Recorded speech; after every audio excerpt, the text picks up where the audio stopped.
Hello friends, welcome to Mobbi's Kitchen. We have a jam-packed live today. Please stay with us, you will enjoy. We will talk about a lot of stuff. We'll talk about some YouTube tips and tricks. We'll be talking about, we'll be cooking live. We'll be doing some delicious pasta salad. And of course, it's a great networking opportunity for all the friends. Feel free to make more friends, join each other's channel if you want to, and all that. So, please feel free to enjoy yourself. And it's a 3-hour chill conversation. We'll be doing a whole bunch of stuff. So stay with me. Eid Mubarak to everyone. So let's see who is here. We have Taste and Travel. Assalamu alaikum, Taste and Travel. We have Tariq Chaudhry. Assalamu alaikum. Eid Mubarak to everyone. We have Zaman Blogger. So alaikum assalam. And we have Abhishek. Hey Abhishek, how are you? Abhishek is a great friend of ours. So welcome Abhishek. Zaman Blogger is saying Eid al-Azha Mubarak. Thank you very much. We'll let people join and then we'll get started with our jam-packed program today. We have a whole bunch of stuff, so stay with me.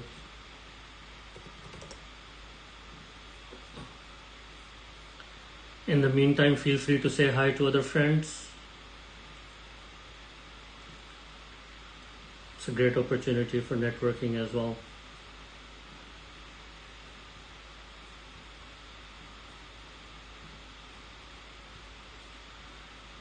Thank you, Zaman. My effort usually is that you go to different live streams for different reasons. To come to my live stream, यहाँ पे आने का मकसद ये है कि आप सब कुछ सीखें. If you want to learn about cooking, अगर आपको cooking सीखना चाहते हैं तो वो भी कुछ ना कुछ होगा. But if you also want to learn about my journey so far on YouTube and some tips and tricks, we will talk about those. We'll also welcome some of the guests if anyone wants to join. So thank you very much.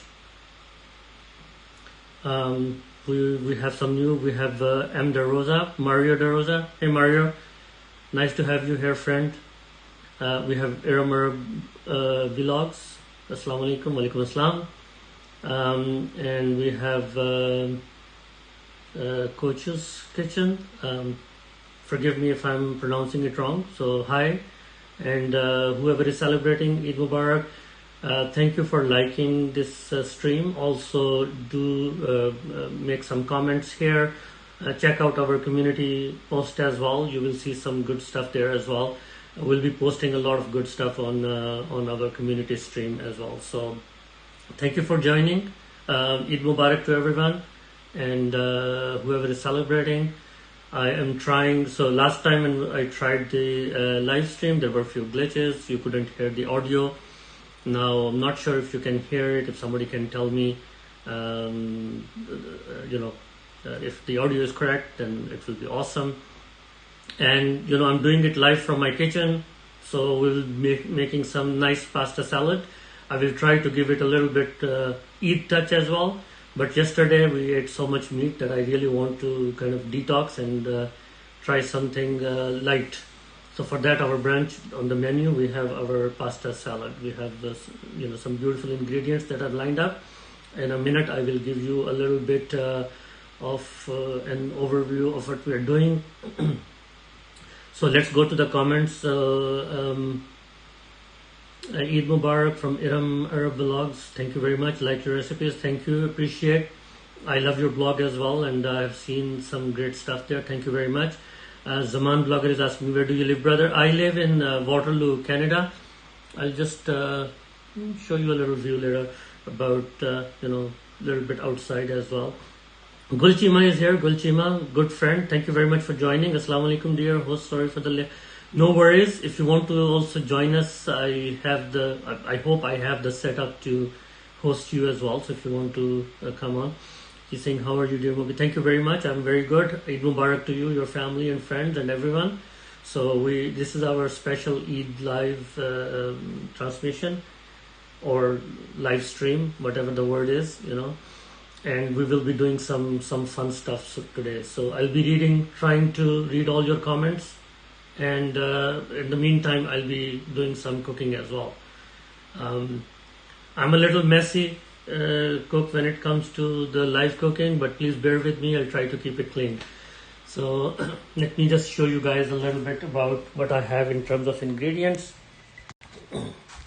So I don't know if you can see, my camera setup is such that you may not be able to see each and everything, but I have some beautiful feta cheese that we'll be using in our pasta salad. I have some pitted Kalamata olives, amazing flavors that it adds to the salads. I have some fresh parsley. 5 minutes earlier I just got it from my garden, so we'll be using that. We have a beautiful jello pepper that we'll be using. We'll be using our farfalle pasta. I don't know how to say it, but it's beautiful for pasta salad, so if you want to use that. I have a beautiful salad dressing. I wanted to make my salad dressing, but then I also wanted to focus on the live stream. So we'll be using this olive oil Tuscan style salad dressing. We also have some amazing cherry tomatoes here that we'll be using in our pasta salad. We will grate some carrots for extra flavor, so it will be a lot of fun. And then, I may have a little surprise twist in the end to make it a little eat-worthy dish as well. So that is what we have. So if you like pasta salad, if you enjoy that, it will be a lot of fun. Okay, so let's go to the comments. Qeema is saying, Jazakallah dear, mashallah, too good, I'm with you. Thank you very much. Stay connected, stay here. If you want to join, let me see how I can try and do that, and we will go from there.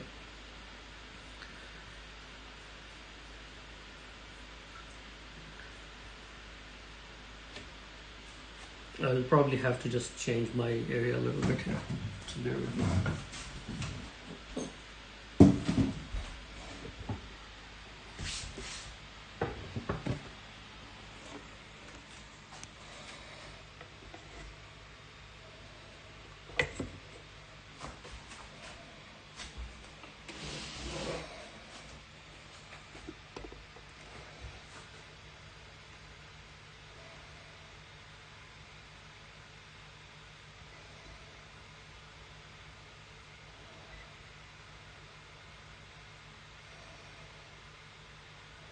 I think that may be a good view.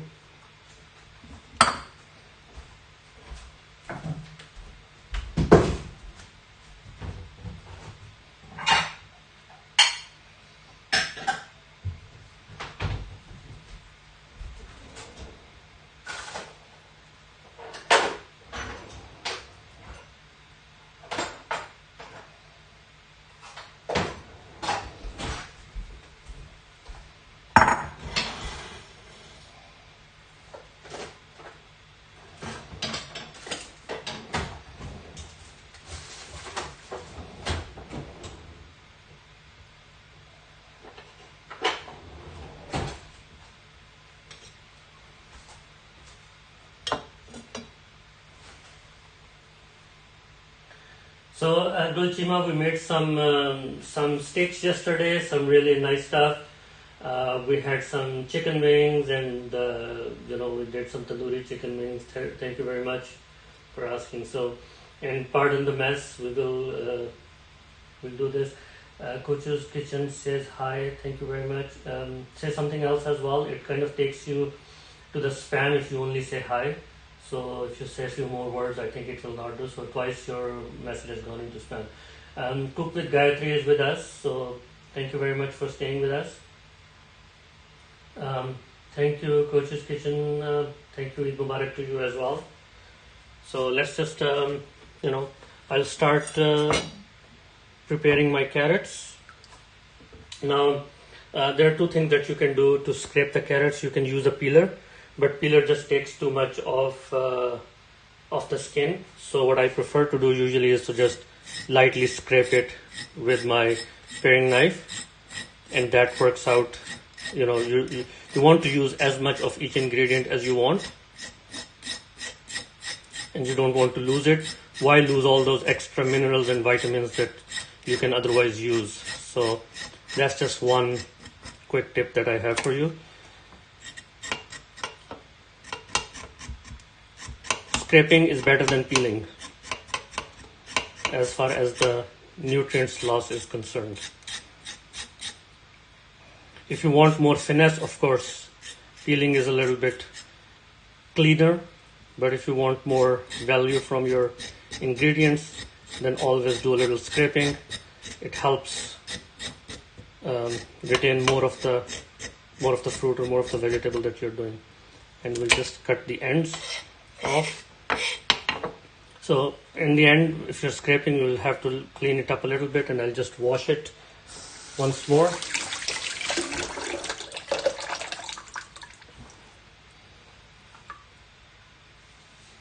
Let's see the comments. Eid Mubarak from Cooking with Gayatri. Qeema is washing her hands. Thank you. Yes, I'm washing my hands every opportunity I get. These are the times where you want to make sure that you wash all your vegetables, all your fruits. Even if you pick something from your garden, there's always going to be something on it that you want to wash. So first thing I did when I got my parsley was to wash it. I'll do the same with the other side. I usually don't cut the ends until I scrape it because it becomes a little bit more easier. So it's your choice either way. So whoever has joined now, we're making some pasta salad today, and in the end we'll give it a little bit of a surprise Eid touch just to make it Eid worthy. Otherwise, it's a perfect meal in itself, and you will see that how beautiful it turns out. I usually make it a lot, and I do a few of pasta preparations which are quick and nice. Today we'll be just doing it, we'll be taking our time, I'll be talking with you, so it will not be very quick, but you will see that you can do it in your kitchen very, very quickly, especially if you have vegetables prepared in advance.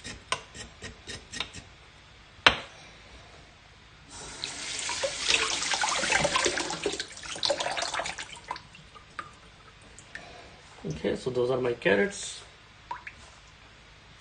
I'll do a quick cleanup.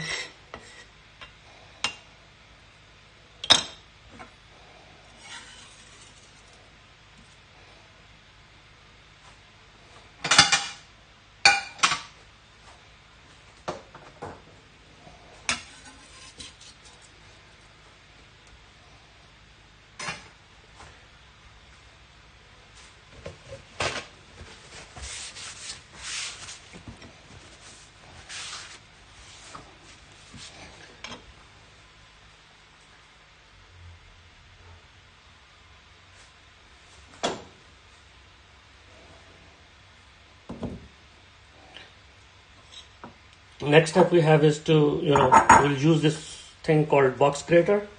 So if you see that, you have different sizes of grating, those who do grating frequently would know. We'll be using the largest size because we want that crunch and that little large piece of carrot for us. So we'll be just doing a little grating for our carrots.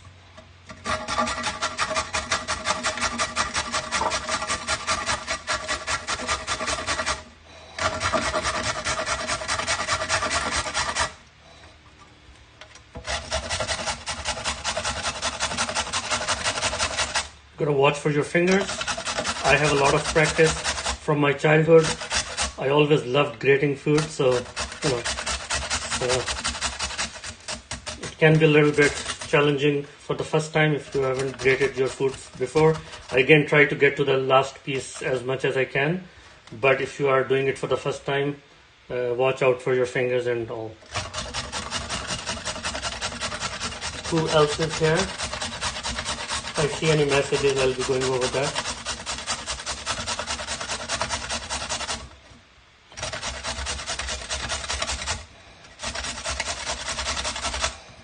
So box grater is good because it keeps all your grated stuff contained inside the box, as the name implies, and then you can get it out and clean it up. It's a little bit harder to clean, but you can get those box graters which you can open, and that way it can be easy to clean as well. So we have grated our beautiful carrots. One thing you can do is just bang it on your cutting board a little bit. Pretty much gets everything out, and it's ready to be washed. So we'll take a bowl, just add our carrots to it. They're going to taste beautiful, add beautiful texture to our overall salad. We'll just put it aside.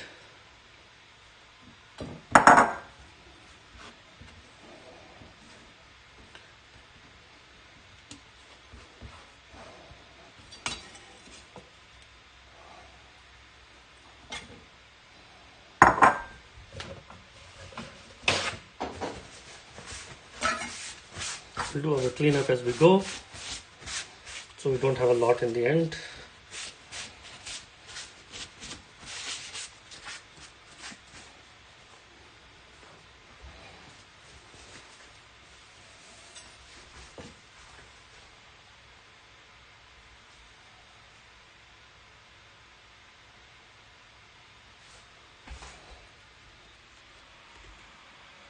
Okay friends, so those who have joined now, we're just doing a little live session for our...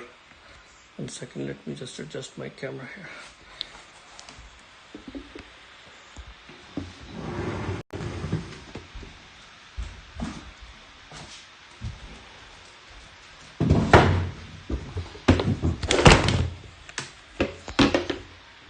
Sorry for that. All right, so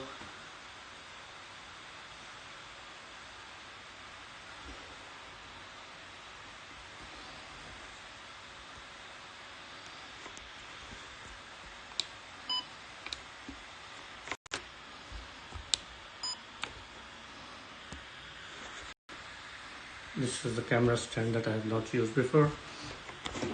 Just bear with me.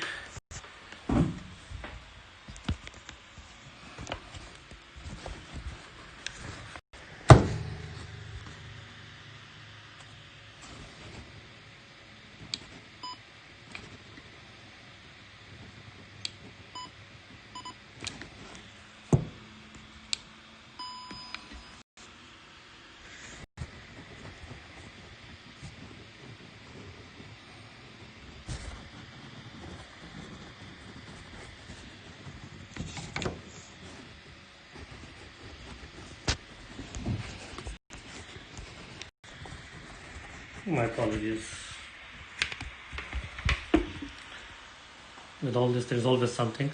So what we are doing is, well, I'm currently struggling with my camera, but what we're doing today is we're making some nice pasta salad, and we're also going to talk about a whole bunch of stuff about YouTube channel, etc. So stay with me for those who have just joined. So far, I've just grated our carrots, and I'm going to go and work on the rest of the stuff with you guys.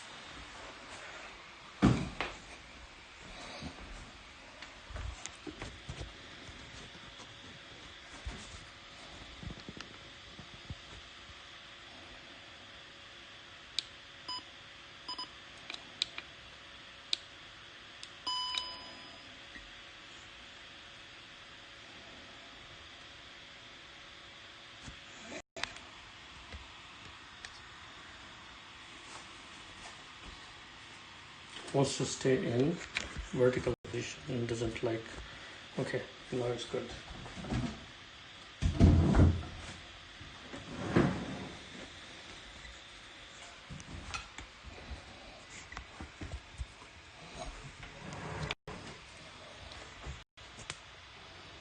So before I was able to set it here,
Okay, it worked.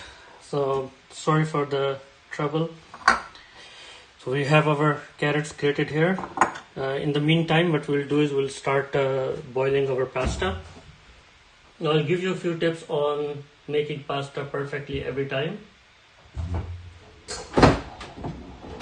Let me just get my pot out.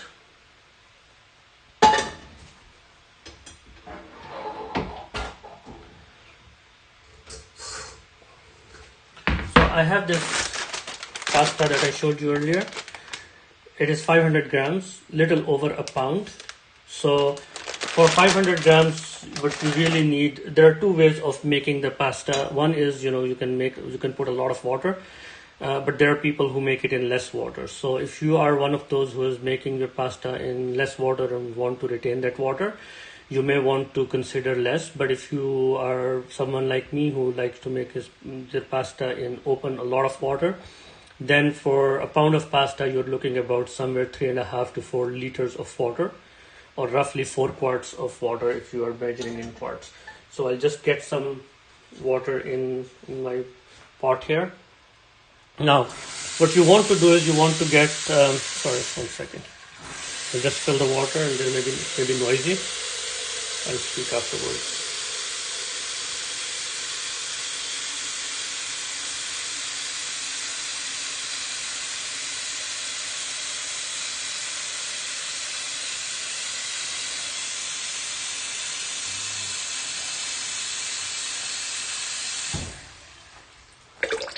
So what I have here is roughly, I have a little bit of measure from past, so I know there's roughly 3 to 4 liters of water. I'm going to put it on, high heat to get it all boiling and start that. So just bear with me while I do that.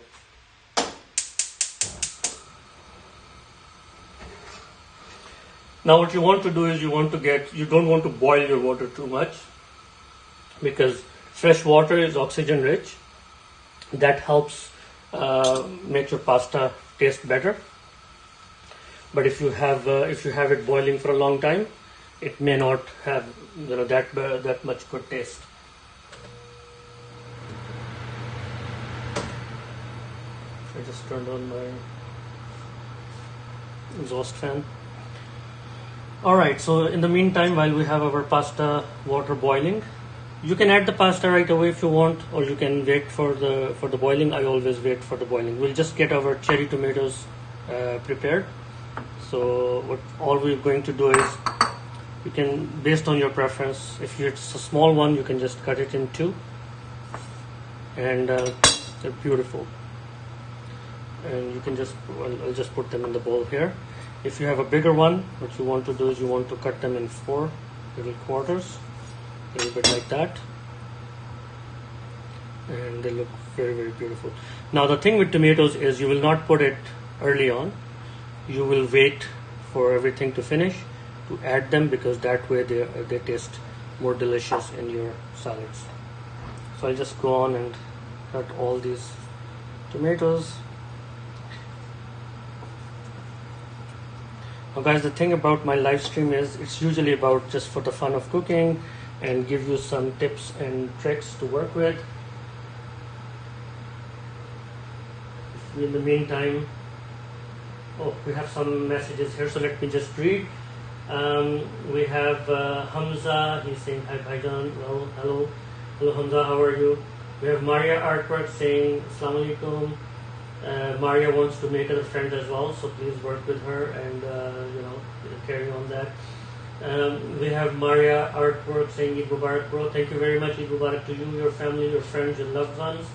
We have Q Basic Cooking. Q Basic Cooking has joined us. She's my older sister and an amazing cook. Do check out her channel as well. She's saying Salam everyone and Eid Mubarak. So I have Hamza is saying hi brother, hello, hi back. Thank you for joining. If you stay with me, we will have just a little chill time together and we will have a lot of fun.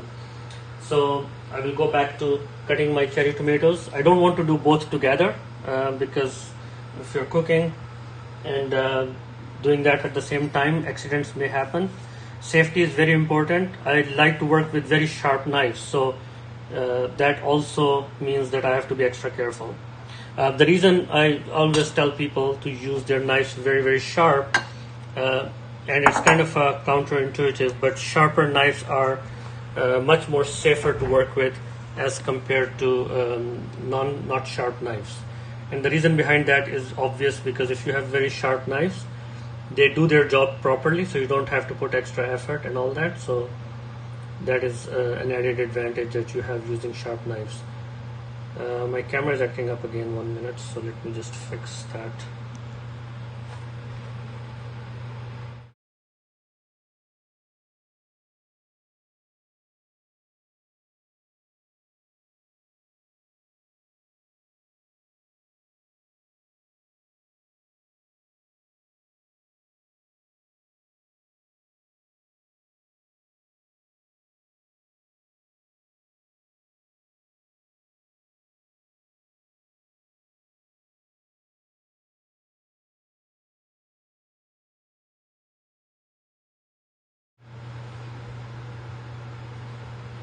Khan Electronics is saying Assalamu alaikum, walaikum assalam.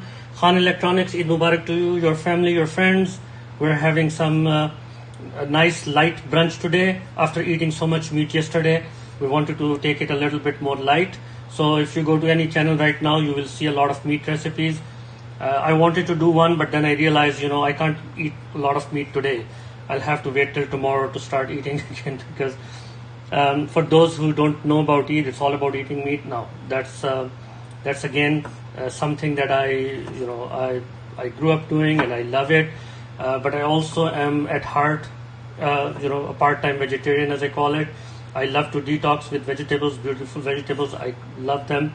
So kind of I have my days where I'm, trying to stay away from meat and trying to balance it out. It's important to have a balanced diet either way. So I try to do that. So if you see what I'm trying to do here is I'm trying to do it safely. So I put my fingers on the sides when I cut, and then it's easier to avoid any accidents. What else we have here? We have Vela Munda vlog. Assalamu alaikum. My friend, please avoid using all these words. I'm going to remove your comment. But thank you very much for coming. Am I back, Q's Basic? I know that I went off. I had to reset the camera. I have a little bit of struggle with the camera today, so please bear with me.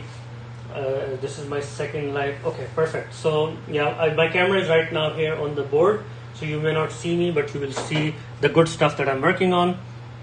So stay with me while we do this. I have a little bit of a cramped space here because of all the camera setup that I had to do. Now I'm looking to change that and make it better for next live streams. I'll have a little bit more open space. So, but it's not about me. It's all about you guys. So I'm going to just continue to, show you some of the food that I'm going to make today. Hopefully if you try it, you can try your own variations. You can try your own style on it. I'm going to put a little bit of meat in the end, but I'm also a little bit concerned about eating too much meat during these 3 days of Eid. So we'll see how it goes. Now, I was talking about balancing the nutrients, balancing your diet. So each of the nutrients that we are using today have a whole bunch of nutrients in them. Tomatoes are full of flavor. They're full of minerals and vitamins in there. So definitely you should put them any opportunity you get. It's kind of not a very recognized power food, but it's an underrated power food that you should try and eat as much as you can. I remember as a child, sometimes I just loved cutting up few tomatoes in a bowl, put some salt on it, and just eat it as is. So so you see how it's beautiful red cherry tomatoes that I just cut. So far we have two different colors, as you can see. So it's going to all add up into our salad. So we have beautiful orange color from carrots and beautiful nice red color from the tomatoes. Now let's talk about carrots a little bit. So if you are trying to color your food, A lot of people use artificial colors, and now artificial colors, while they give you exactly the color that you're looking for, are not good for you. So what you should avoid doing is using the artificial colors, but instead use the natural ingredients that bring that color. Carrots have the most robust color that you can ever get in any vegetable. So they have what is called carotenes, and they're orange in color or some little reddish at times. They are once you use that color does not fade.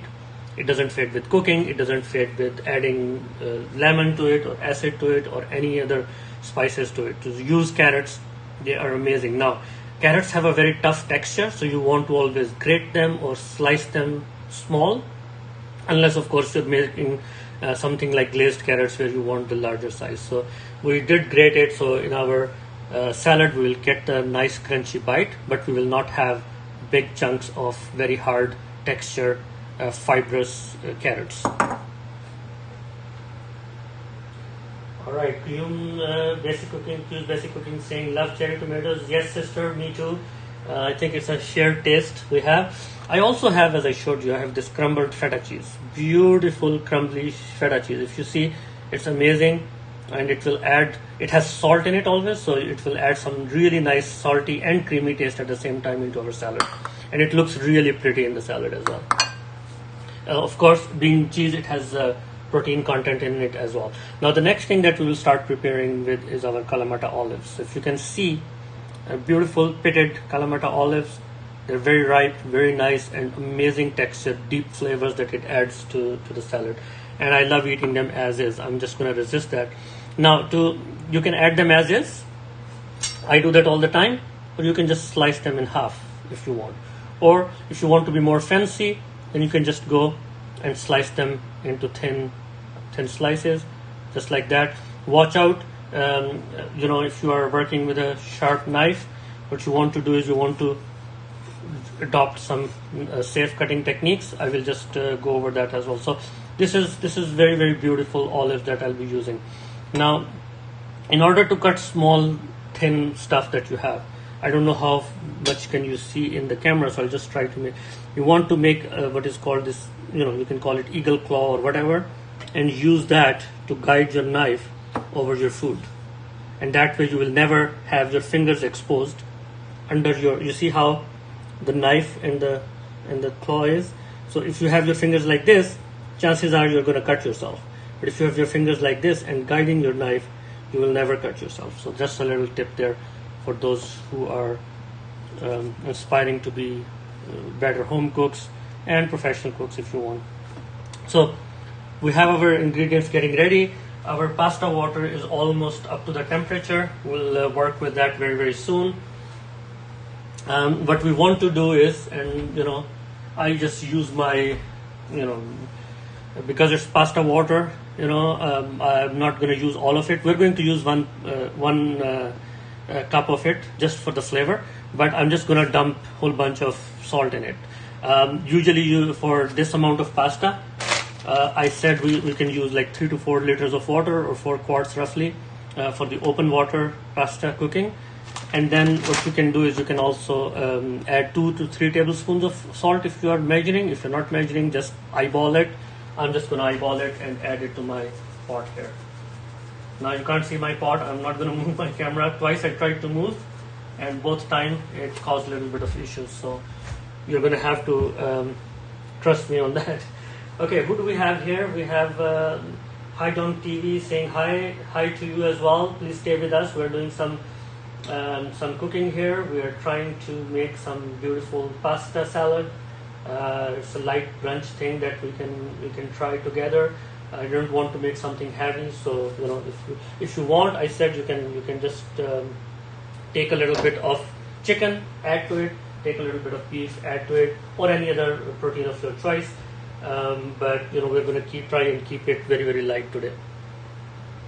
So while my pasta water boils, I will also show you a quick way of cutting the peppers. Now you can cut the peppers any way you want. There is no hard and fast rule. But if you want your salad to look pretty, you may want to cut it in a way that will help you with that goal. So chop the ends off. You know, there are two ends. Just we're not going to waste anything, so don't worry about it. But what I'm going to do is I'm going to try and open it up so I can cut it into pretty pieces. So you see what I did is chop the end off top, chop the end from the bottom, and kind of try to open it up. Now I can use my big knife or I can use my paring knife and kind of go in, as you can probably see here. So I'm just going to go in and just cut some of it out, some of the flesh out. Now I grew up not cutting it out and eating it, and I enjoyed it. But in your salad, if you see something like this, that is not pepper. Now you can use it for stocks, you could use it for any meal you want. But if you're trying to make your salad look pretty, then you will just keep it on the side. You will not use it in your salad. Or even if you use it, you want to chop it in a way that looks beautiful.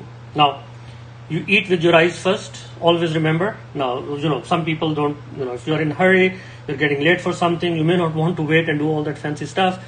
But if you can, and if you have time, try these things and it will just elevate your food. So what I want really is I want like 1/4 inch thick pieces that are easy to eat. Remember, every bite on your plate, a person should be able to put in their spoon and eat. Now, a lot of people say, no, we want to have bigger chunks. Some say, no, we want to have smaller chunks. It's your preference. What we're talking about here is, if you want to make it look pretty, then what you may want to do is make it into chunks that are which are going to fit in a spoon. So for that matter, what I'm going to do is, actually, let me just get my knife here. So what I'm going to do is, I'm going to use, first I'm going to cut them into this size. It's more like 1/2 inch than 1/4 inch. I will cut them again and make them smaller. So we're looking for something like this. We're looking for a nice, beautiful color, but we're also looking for something that you can put in your, you can put on your fork or your spoon and still eat it. So we'll just go around. One of the reasons to cut it like this is that you can just flatten it and then just go cutting it like you might have seen pros doing it on the TV, and I'm just trying to. So here you'll see that you have nice vertical, nice long cuts here. So what you may want to do is, again, just making that claw going about this. The most important thing is to anchor your knife. You anchor your knife, it will be 10 times safer than if you're not anchoring it. And then tuck in your fingers and then just go the size that you want, just like that. So you see how it's beautiful, almost equal size cuts that I have from it, and they will look beautiful in salad. Now it's all about eating with your eyes as well. And if you are cooking these ingredients, then they will cook better as well, because they will cook uniformly. So that is the reason why you will see a lot of people doing all that extra fancy steps to get to that. So let's just go back to our pasta water. It's boiling. Who do we have here? We have Canadian Shikari. Shikari Bhai is an amazing vlogger. Eid Mubarak. Thank you very much for coming. Thank you very much for joining. Love you. Canadian Shikari is the blogger. Shikari Bhai, we call him. He's the one who helped me a lot in my YouTube journey so far.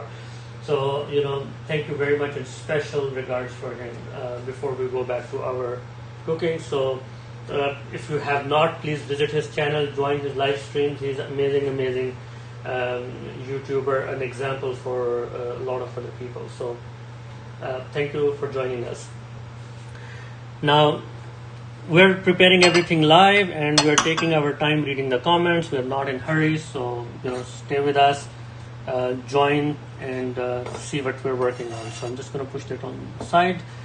I'm going to try and slice them even thinner so they are easier to eat.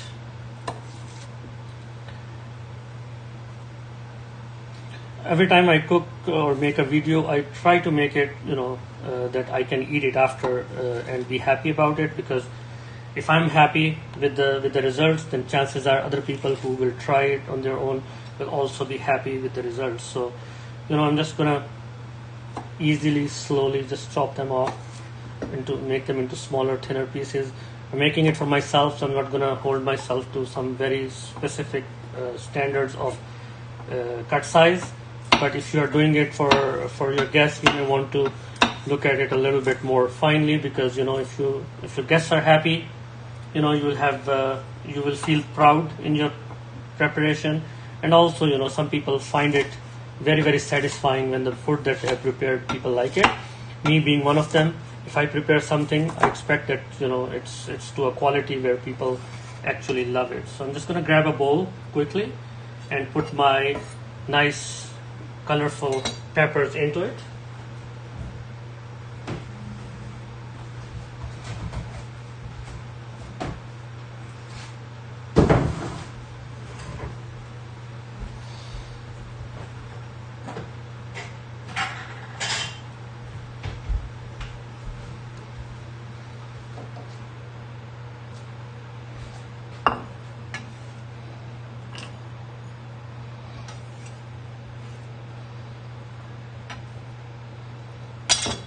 So we have our peppers ready as well.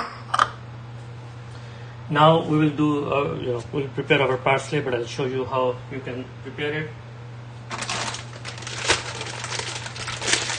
Going to open my pasta packet and I'll dump it in the boiling water.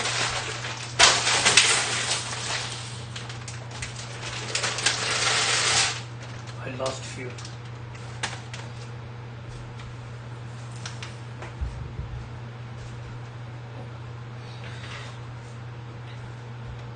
But I think I have more than a pound.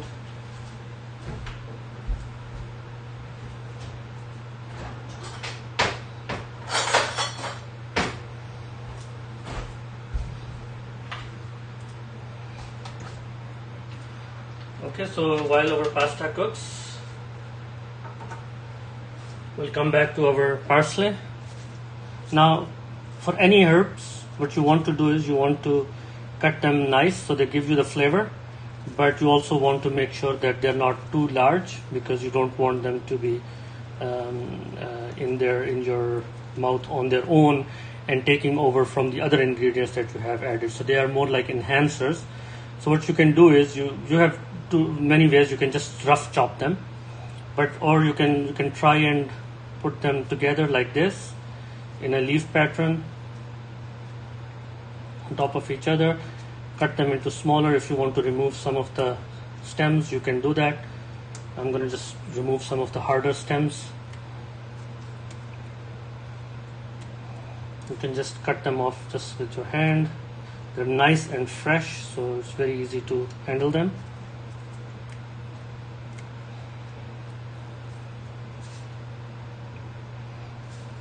And once you have them, what you can do is you can kind of lay them flat on top of each other, roll them, and then just go the same way we saw before.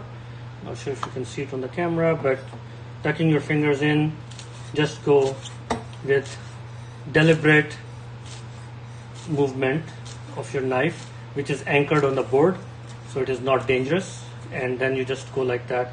And this is very close to what we call chiffonade method, where you roll up the leaves and then cut them, but it's not exactly classic that way. So it's good enough. I think it will add some nice flavor to our pasta. We are going to just do the same with the rest of the herb. I may not add all of it. I will just add it in the end to see how much I want to add based on the flavor that I'm trying to add there. Now, not everyone likes parsley. I'm very aware of it. For a while, I did not. I love cilantro. I love mint, but I did not like parsley as much. But then I realized that if you add it properly to the right proportion, it actually adds very nice flavor to your food. So if you don't like parsley, if you're like past me, then feel free to use cilantro. Feel free to use any other herbs that you choose. Don't put something too strong in your salad. Don't put something too powerful. It's going to take over. This is the key with ingredients. Now, things are simple with cooking if you understand the logic behind it. If you want to get nice taste of your pasta, your cheese, your olives, your tomatoes, and all that, and then you add a very strong herb on top of it, it's going to take a life of its own, and then your salad will no longer be a pasta salad. It will be more like a parsley salad. It will be more like that Middle Eastern rocket leaf salad kind of salad. And if you're going for that, by all means, but we're making pasta salad here, so we're not going to make a rocket leaf salad. We're not going to make a parsley salad. So please bear that in mind. Maybe we'll use a little bit, maybe we use a little bit more, but we will not let it take over our salad. Our salad is about pasta. So let's go back to the channel here. We have Canadian Sky saying, thank you, sir, you're a great person. Thank you, sir. It takes one great person to see goodness in other people. So the fact that you see it in me is because of you. You're an amazing person yourself. Basically, it's a pleasure watching you cook. Thank you. I'm just taking it easy today. Usually when I'm in a hurry, we work fast, but we're just I'm just hanging out with friends, basically. I'm just hanging out with you guys. So thank you for your comment. High Down TV is here, washing your hands. Yes, I always wash my hands like 5 times during cooking. So yes, you will hear that in the background. High Down TV is saying hi to Q's Basic Cooking. They're saying hi to Cleopatra Jones. They're saying hi to Cooking for Gen Z. And they're saying hi to Canadian Shikari. Of course, High Down TV is a very friendly person. Make him your friend. And Q's Basic Cooking is saying hi Don. So yeah, that's one of the things that we have on the menu. Friends. We want our friends to make more friends, and we want to grow this network. Now let's talk about a little bit, while our pasta is cooking, let's talk about success in our YouTube, I wouldn't say career, but in YouTube passion. So now, for me, it's all about love for cooking. I have a full-time job, and then on the side I do all this, and I enjoy it a lot. But for others it may be a full-fledged profession, and you want to be successful in it. For some it is a side income or something that you want to build your YouTube channel to, you want to monetize it and all that. A lot of people ask me a lot of questions about these things, and I'm gonna try and answer. So for last 1 week I received a lot of comments from people when I asked them what is it that I want to talk about. Number one question is, how do I be successful? What is the secret? How do I make my videos go viral? Now, of course, I don't have any viral videos. There are a few videos that got few thousand likes and comments and views, but that's not viral by any means, not at least by YouTube standards. Only if you're getting 100,000 plus views, then it can be considered viral. But they ask me, and the fact of the matter is that if you have something new, if you add something to it, like for example, I could sit there, do this live, and ask people to, do the usual stuff that other live streams ask. But that's not me. Everyone does it for different reasons, and they're very good reasons, and they do it very, very successfully. My passion is in cooking, so I wanted to share some of my cooking with you. It's the brunch time, and we are just it's weekend, we're chilling, we're hanging out as friends. So try to add something new to it. Try to identify yourself. Bring yourself to your channel. I love this about Q's Basic Cooking because she has some amazing content, some amazing recipes, and she does it so effortlessly that it shows that she's passionate about cooking and all that. So that's what shows. So let's go and check our pasta a little bit. It's almost going to be done. I'm not doing it on a very high heat, should have, but it's coming along. If I do it, I have to turn the exhaust on too much, and then it will be a lot of noise. So let's go back. Let's do a little bit more rough chop to our parsley here. So if you have already cut something and you want to chop it further, here is the action. You can find your own action. This is what I found very useful for me. Keep your fingers on top of your knife and let the knife and gravity do the work. Just in this motion. Just go like that. You can go fast, you can go slow. A very good friend of mine always say about driving that if you can drive good slow, you can drive good fast. And not the objective is not to drive fast, but the point is that if you can do something really well in slow, then you can speed it up. Don't try to speed up in the beginning. I see a lot of people trying to cook and trying to speed up and cutting their fingers and ending up in a very bad situation. And I've been there. I have cut my finger a few times. But not trying to get fast is something that you can learn.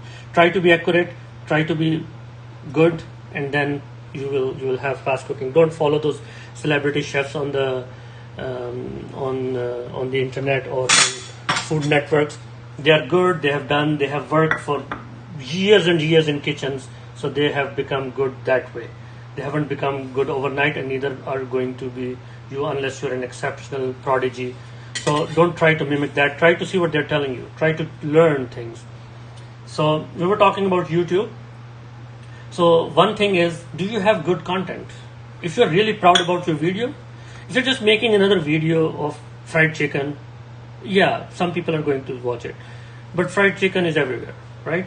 But if you're giving it your own twist and you're adding something new to the fried chicken, I remember when I was doing my spicy chicken burger, I said every Tom, Dick, and Harry can make a spicy chicken burger. What am I doing here, right? So I actually tried to make it more healthy. I tried to make it in air fryer best. Do check it out. You will see that there is something different there. So try doing that. That is the first step. Now people will say, no, that's not a get successful quick kind of a scheme. Tell us something like that. So I'm sorry, I won't have anything like that for you. There is no quick thing to your success of your channel. Even if you go and do what everyone does and get 1,000 subscribers and 4,000 watch hours and all that, what are you going to do after that? How will your channel stay successful if you have not built network? So you have an opportunity right now. You can go and talk to other YouTubers, see what they are doing. Let's see what our viewers are doing right now. So we have Royal Creation and Art saying Assalamu alaikum. Walaikum assalam, saying welcome everyone. He's asking other people to come and visit him, which is great. And then Two Basics saying perfect, Royal, okay. So that way you can increase your network. But thing about network is that you don't want it to be just a person who comes in, and as they say, ring the bell and run. That's not what you want. You want to create a relationship with each and every person. Now I'm so fortunate that I have such good relationships with a lot of YouTubers and other people who actually join and see and want to see and point out my mistakes so I can improve. Like last time I had some sound issues. This time I'm having a little bit of camera issues, but we're going to overcome that and bring and continue to share my passion with you. Do talk to each other. Make sure that you have more friends. Do not use a certain number that I'm gonna get this many friends every day. It's not gonna happen. Just like it doesn't happen in real life, it will not happen on your channel as well. So our pasta is cooking. It's almost about there. Now you want to cook your pasta really well for your salad. If you're baking another pasta dish, you may want to keep it what is called al dente or firm to the tooth. You can make it to that, and then you can cook it a little bit off in the oven or in your pot, etc. But if you're making it for salad, you're not going to have an opportunity to cook it again. So don't make it mushy, but cook it fully. That's one thing that is different from the other pasta dishes. I'm just going to try and clean up in the meantime and see if there are... Amna Bashir is here. She is saying hello. She was in our last live stream as well. Amna, thank you very much. Yes, I'm great. You are here. Please make sure that you meet other friends. Eid Mubarak to you, your family, your friends. We're doing some live preparation here. We're cooking some pasta and making some beautiful pasta salad. I am great. She's saying, Kaise ho, host up? I'm very good. How are you? Thank you for stopping by.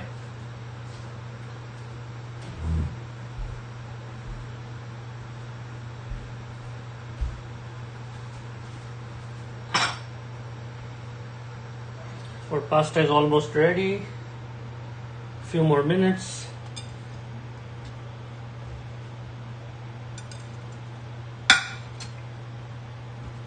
In the meantime, I'll do the cleanup here.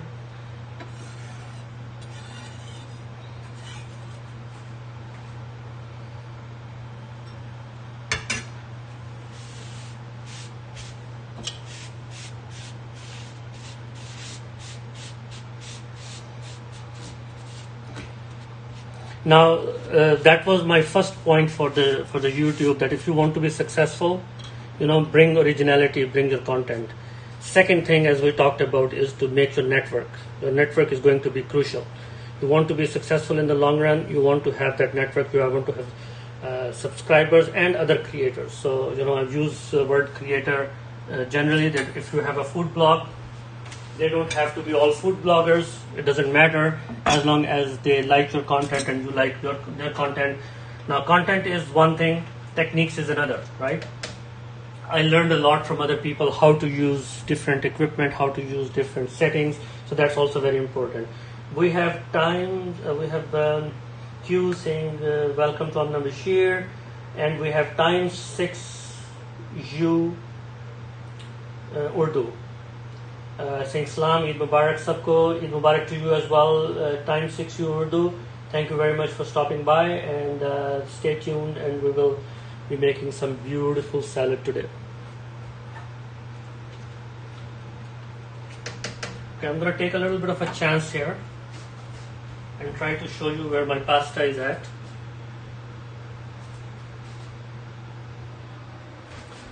So if you see, it's almost there, and it's almost ready for me to take out.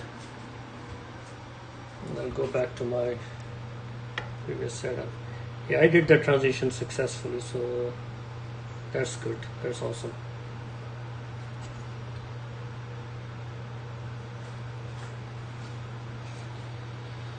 Amna Bashir is saying, Q's Basic Cooking is saying, Khair Mubarak. Amna Bashir is saying, Q, return please. Please don't use the words which are not in line with YouTube's terms of service, please. I will have to delete them. But you can always have increase your network, but be careful. You don't want me to lose my stream, and you don't want you to have your channel in trouble. So feel free to use the words which you should be using. Now we have Q's Basic Cooking saying Khair Mubarak, and we have Amna Bashir saying Khair Mubarak times 6.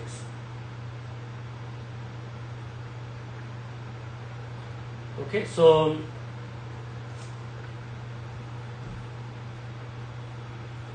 just bear with me 1 second.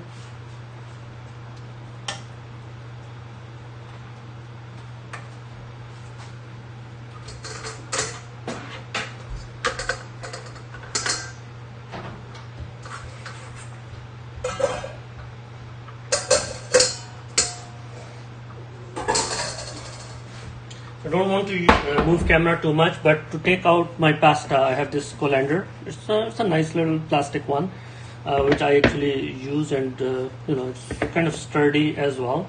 Takes the heat and is balanced. So that's what you want to see. You want to see a colander which is balanced on its feet. It doesn't topple over easily, even when knocked a little bit. So you see it's very sturdy that way. It also has not too big of holes, because you'll be making different sizes of pasta. So you want to make sure that you don't have very big holes in there, so your pasta doesn't fall into your sink. And then you also want to make sure that it's easy to carry, doesn't pass heat. Now there are metal colanders. If you put something hot in there, it can get hot, so be careful of that as well. For our comments, we have here SB, she's saying Hamburg, SB saying hello, thank you very much. Hello, Pakistani Smart Mom is here, she's saying hi. We have Sabra Hussain, our dear friend, she's saying Eid al-Adha Mubarak to you as Mobbi's Kitchen, Afrin and children. Thank you very much. She is a great family friend of ours, and thank you for your wishes. Eid Mubarak to you, your family, and your friends as well. Pakistani Smart Mom is saying Salam al Muslim, Eid Mubarak, and whoever it applies to, Eid Mubarak to all. The Eid tradition is beyond religion from my perspective. It's an Prophet Ibrahim's tradition. It's beyond Islam. So to everyone who wants to celebrate and wish Eid each other, everyone is welcome, and please join us in this Eid special. Now we have Nika Mahar, Assalamu alaikum, saying thank you very much. Pakistani Smart Mom is there. Nika Mahar is with us. SB Vlog is with us. So please talk to each other, have a lot of fun. We'll be moving with our pasta very soon. Our pasta is almost ready. I just want to give it one more minute before I start taking it out. So I'm going to do two things. One, I'm going to use this colander to filter or get rid of the pasta water, and then I will also cool it with water. You will hear that in the background. I will not be able to turn the camera back because I don't have a proper angle for it, but you will hear in the background. And secondly, I will be taking 1 cup of pasta water out that I will use later to add back to my salad to add to bind all those flavors, and you will see it works really nice.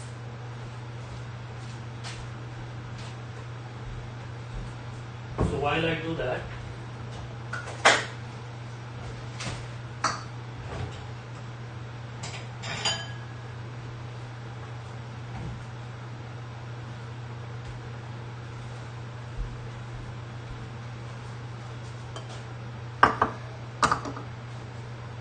let's read some other messages. Nika Mahar is here with us. Thank you guys. Thank you very much for joining and staying with us. So we were talking about success in YouTube, right? So another thing that you want to do is also what is called search engine optimization. Use the right keywords. Sometimes I see that using the right keywords takes you to high on the search rankings. I'll give you an example of my yogurt recipe that I did with sous vide. If you go and search on YouTube and say sous vide yogurt, you will see my video in top 5, and it's been there for 6, 7, 8 months. Now that is the key for getting more views. The longer your videos stay in top 10, the more views you are going to get, and the chances of your video going viral, it depends on the quality of your video and depends on the right SEO that you use. And of course, timing and luck is a big factor. If you happen to pick up on a most recent trend and you talk about it, and it gets on the top and then it stays on the top, your video has chances of going into hundreds of thousands of views, and that is a very, very interesting thing that you want to have. Now, who we have here? We have Matt, Gourmet Kitchen. Hello, Mobbi. Hello back, Matt. Thank you for joining us. Awesome that you are here with us. Because basic cooking, using some of the pasta water back is good move. Yes, EQ's Basic Cooking, thank you very much for your verification of that, because that means that I'm doing the right thing here. Now I love it because it actually adds that extra flavor to it. So I feel that you do it too. So that's awesome. I'm just little bit concerned about, because for pasta salad I want to make sure that the pasta is fully cooked. So just bear with me while I give it a little extra time.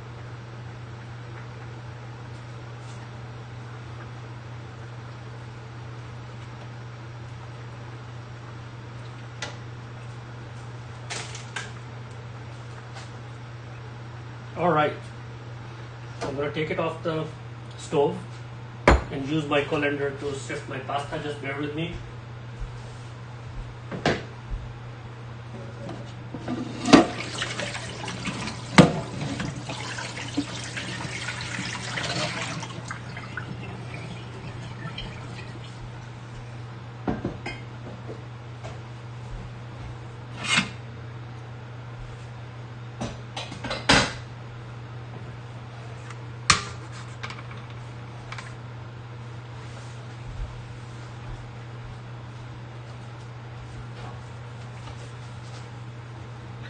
As you can see, the pasta is cooked. I can't wait too long because it will continue to cook, so I have to get the water out and also flush it with some cold water so it stops cooking.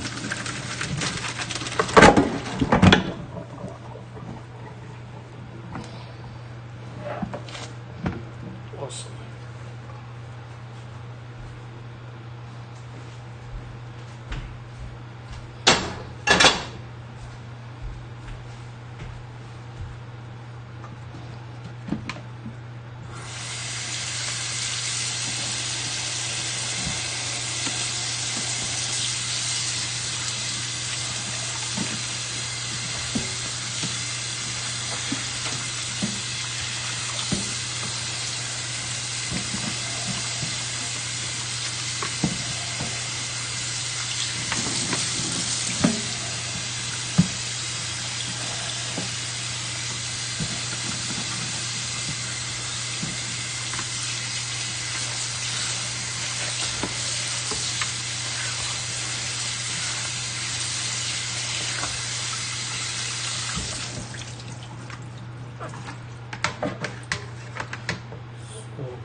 So I have my pasta drained, well it's draining right now, and I have it flushed with cold water so it stops cooking.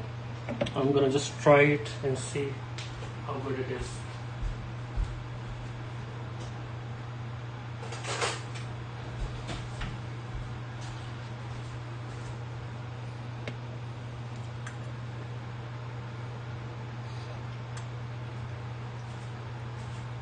So our pasta is perfectly cooked. It's nice and beautiful. We're going to start assembling our dish.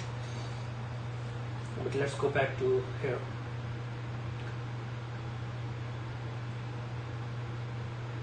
We have Matt's Gourmet Kitchen with us. We have FB Vlog. Awesome guys. Thank you for staying with us.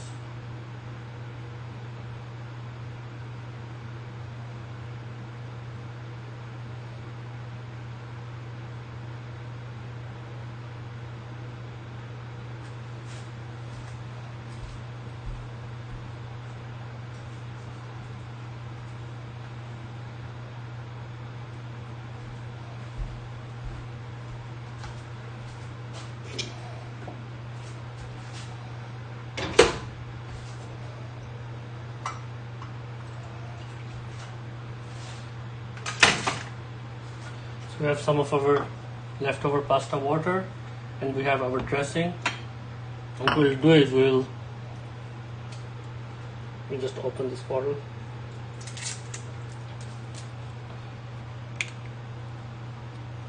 We'll take some of our dressing. I didn't open it, sorry.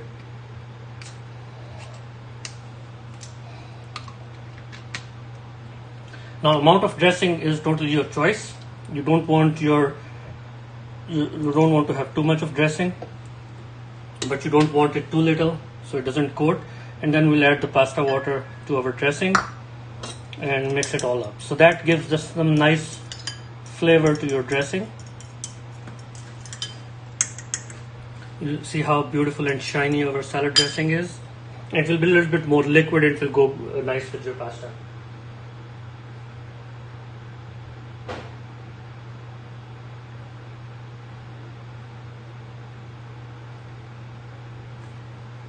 Now we'll start mixing all of our ingredients.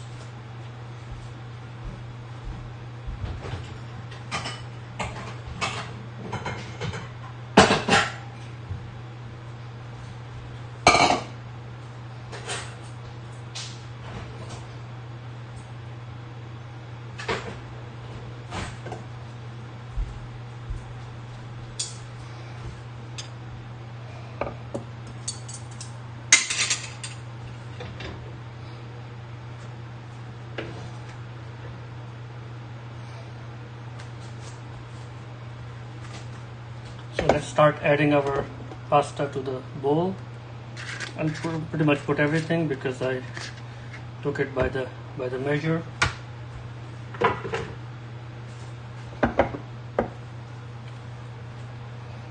Then we'll start adding our other ingredients. So we had approximately 2 carrots. So we'll just add that. We have almost a cup of feta cheese. I'll add half of it and then see how it goes. Taste it and then add more if I need. Love olives, so I'm just going to add all of them. I kept them whole, but I also showed you how you can cut and add them. And if it has a little bit of water, let it also go in there. We'll take our yellow peppers, add them into it. You see how simple it is? I didn't do any fancy things, didn't do any fancy stuff, but the salad is going to look like $1,000,000.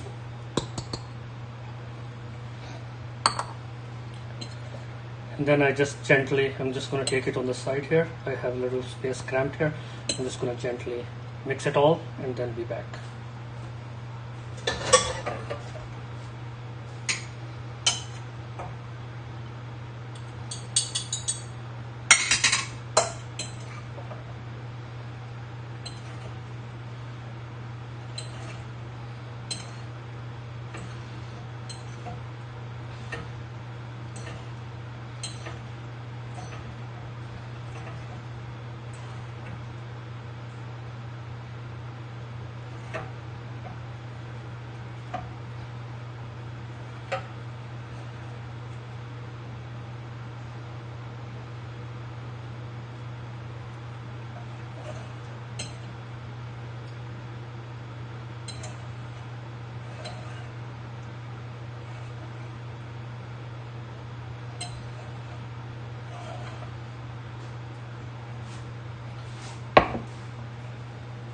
Now one thing that you could have done, or I could have done, is to add the tomatoes on the top to make them look really nice and pop the color. I just forgot about that point. That usually is something that I do. Instead of adding them into the mix, they add some nice color to the overall salad. And then we will just sprinkle some of our parsley on the top, and that just is going to be amazing. And of course, we'll add our salad dressing on top of the salad here, and then we'll toss it once again and add our rest of parsley after that. We want some parsley in the salad and some on the top to look pretty. At this point, I see that I can add a little bit more crumbled feta, so it will look nice, and I'll leave the rest for the topping in the end. So I'm just going to take it again and mix it.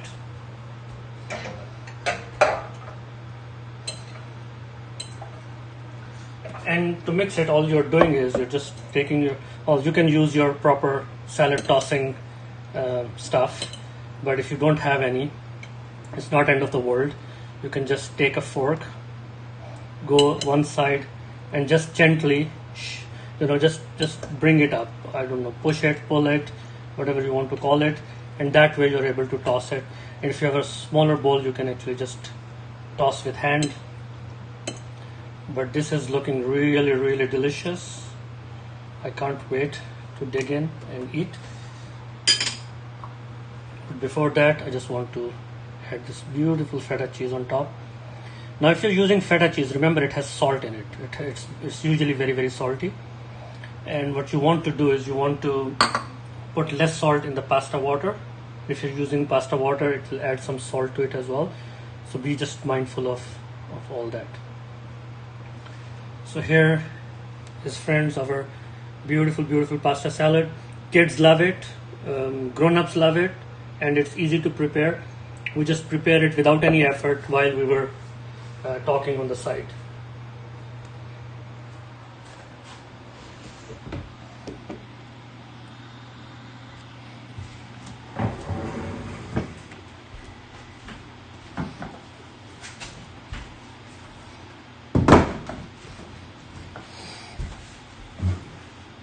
Alright, so let's see if I can reset this camera without causing a lot of problems. Alright, friends, so that was our quick preparation. We have some more comments here. Who's basically saying, making me hungry, me too. I don't want to start stuffing my face in front of you guys, but I can't wait to start eating it as well. So that was just something very, very quick that you can whip up. I mean, it doesn't take effort. All I did is chop some stuff and then made it, into a beautiful pasta salad bowl. Looks beautiful and smells amazing. It has beautiful aromas of olives, of olive oil, beautiful tomato. Tomato has a very beautiful smell to it, very, very beautiful, nice fragrance to it. So, that's how you can just do it. Now we have, who do we have? We have Han Nguyen. with us. Thank you very much for joining. I can't understand the Vietnamese language, but thank you very much for joining us, and stay with us, and we will, we will be good friends. And that's what it's all about. You share food with me, you're my friend. So now you have to go and watch all my videos 10 times. Just joking. If you like it, you can definitely watch them. So let's go back to chit chat. I know that I bored some of you who don't like live cooking and all that stuff. Q's Basic is saying feta is usually very high in sodium, so got to be careful with it. Yes, absolutely. That's a great tip. Thank you very much, Q's Basic. It's very high in sodium, salt in general, and if you want to watch out your diet, you don't want to add too much of it. I love feta. I can just eat it as is. I can just fill a bowl of feta cheese and just eat it. But that's just me, and it's nobody else has to follow that. There's no sound health advice in there. It's just a matter of taste. So if you like some other cheese, you can add that. You can just shave a little Parmesan cheese on it. That will look amazing. It will have its own texture. It will have its own taste. The flavor, you have to see if it goes with your salad. But in this one, the holy combination, as if I can call it, of tomatoes, olives, and feta cheese. This is just beautiful. If you like that Greek style food, you will love this. So we did mix a little bit of Italian with Greek. So it's what you want. It's what you like. So let's start talking about some of the YouTube stuff that we talked about earlier. And maybe what we can do is I can try and switch to another view where I can show you some of the channels if it works.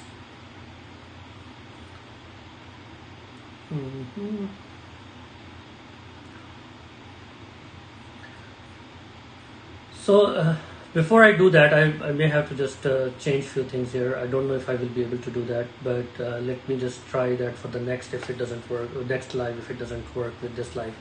Now, what did we do here? So I will just recap our recipe today. If you want to make your own dressing, you can.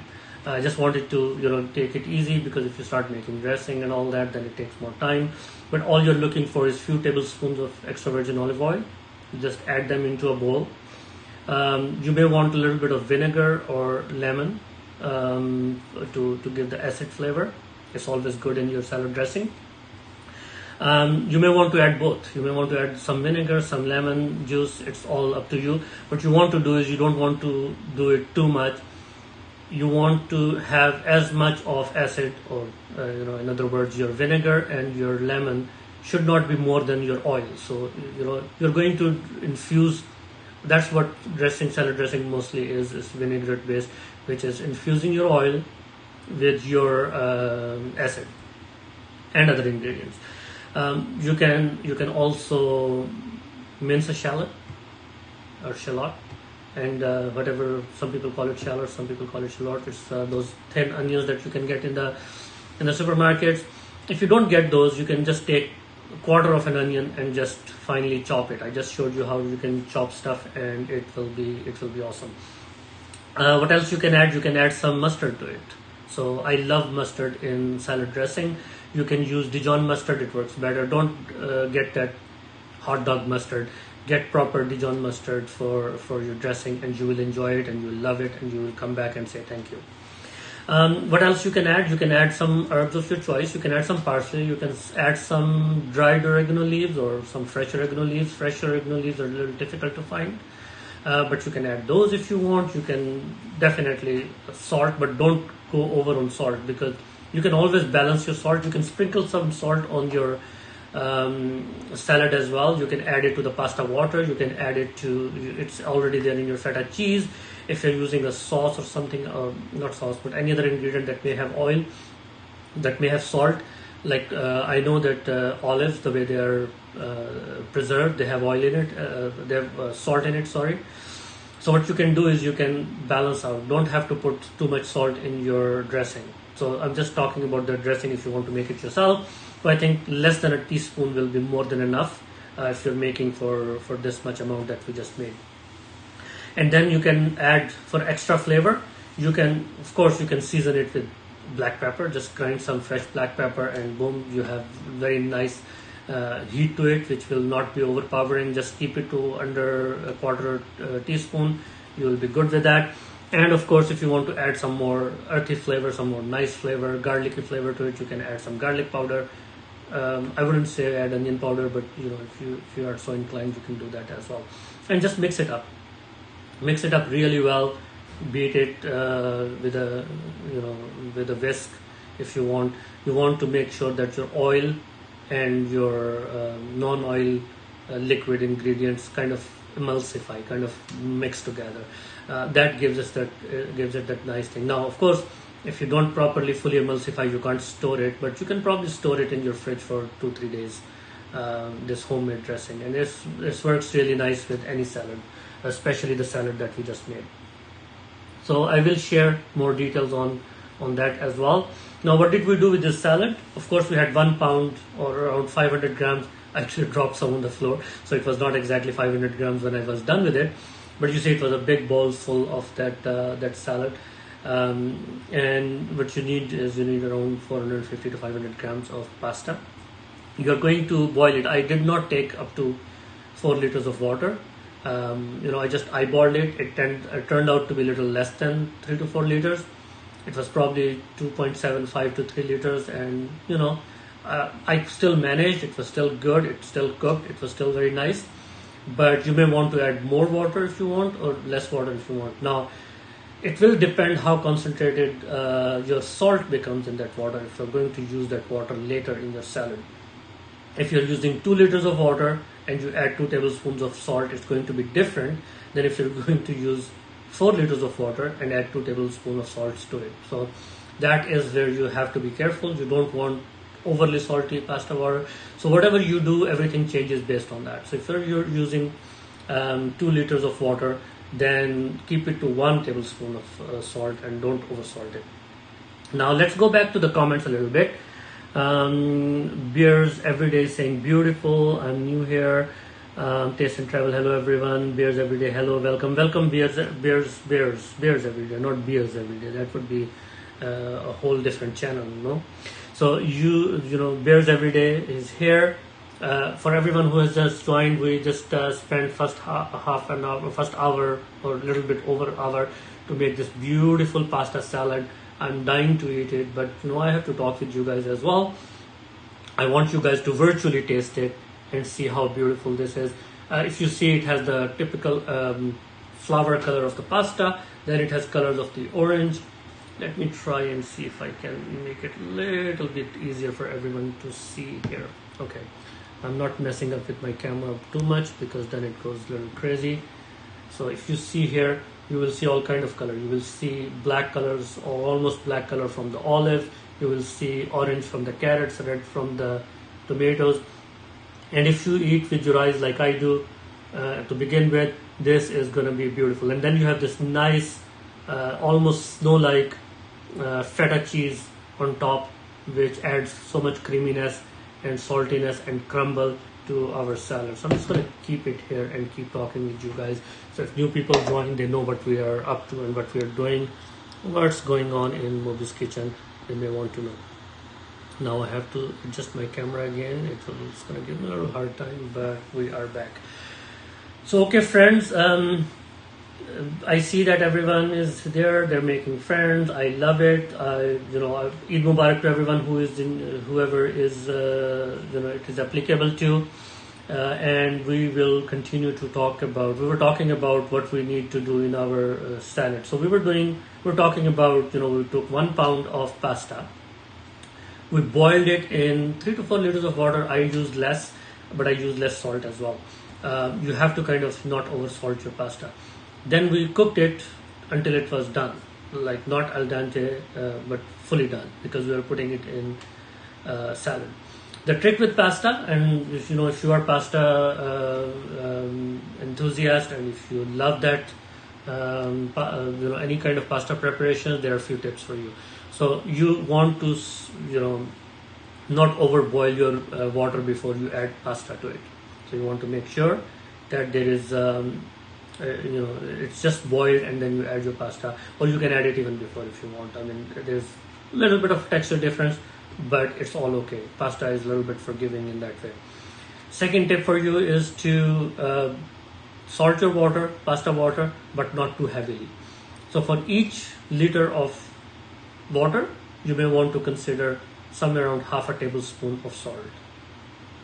That's a good start, but then based on your preference, you can go down or you can go up. That is because it is great idea, as Q's Basic Cooking told us as well, to use the pasta water, just 1 cup of it, to distribute it in your pasta preparation afterwards. In this case, we added it to our dressing, and we talked about the ingredients for the dressing. We will go over it once more, and then I will add it to our channel description later as well.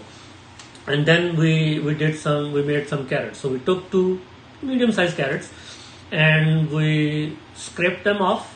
We can use a peeler to peel them off. I don't like peeling them off, it peels too much of the juicy carrot. So what I did is I just scraped it off, shredded it with the large size of our box grater. Let me show you our box grater. I haven't washed it yet, but this is the box grater that we were using, and it has multiple sides. This is the medium size, this is the small size, this is the large size, and then you have this slicing action here. So you want to use the large one because you want some crunch in your pasta. So this is perfect for your pasta salad. Now, you don't have to buy a box grater. You can just take a sheet grater, if that's the word, or you can take a box grater that can be taken apart for washing. I have to wash this a little bit later, but I just wanted to show you what I used. This one is a good cook. You can get some good OXO, good grips or best grips, whatever the name is. They're pretty good, pretty sturdy. You don't want something that falls apart on you. You want something that is bigger at the bottom, so you can put your hand in when you're cleaning and take the food out. You can also use other stuff, and in future videos I'll be talking about that as well. Now, talking about that, we also used, I'm just looking at my notes here. So we took 1 medium-sized yellow bell pepper and we cut the top of it, cut the bottom of it. Once this is posted, you will actually be able to go back and you will be able to see how we did it. We didn't waste anything. I have it sitting. It will be, added to some other preparation later. But what we did is we flattened it, took out all the seeds, took out all the extra flesh in there, the white flesh, and then we kind of laid it down as a sheet and then sliced it into vertical chops, and then we rotated them and then chopped them into smaller dice. Now if you see, you'll be able to find some of them here. So we roughly reached to this size of bell pepper. If you can see it here, right here, you see this? That's the size that we want. The size, again, it's $1 million question. What size do you cut your ingredients to? Every dish is different, every preparation is different. So what you want to do is you want to start seeing from when it is going to be eaten. If your customer is going to eat with a fork, you want to make sure it's large enough so it can be put on a fork.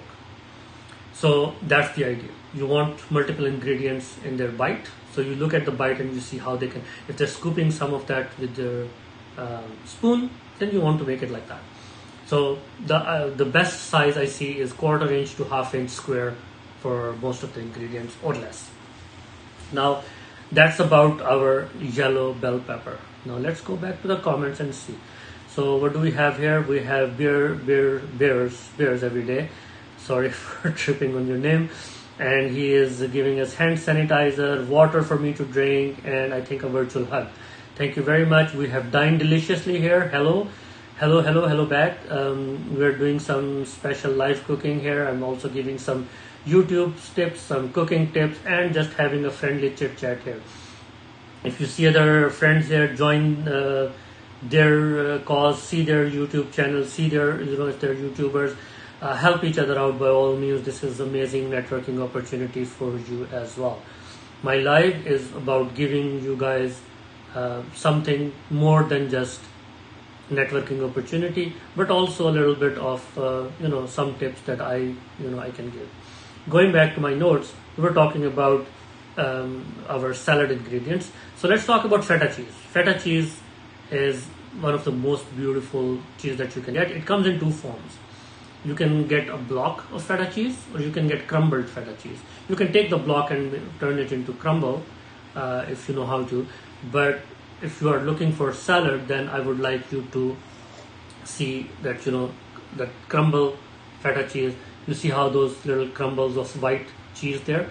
That is what I'm talking about. We're talking about crumbled feta cheese to be added here. Now, how much do you want to add?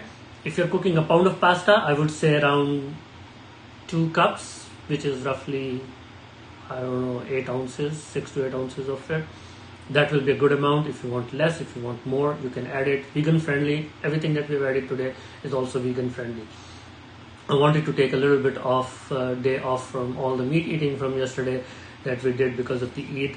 And those who know Eid, it's a meat eating festival like no other. So, we did that, and today is a little bit lighter. Tomorrow is going to be another all you can eat meat kind of a day. So,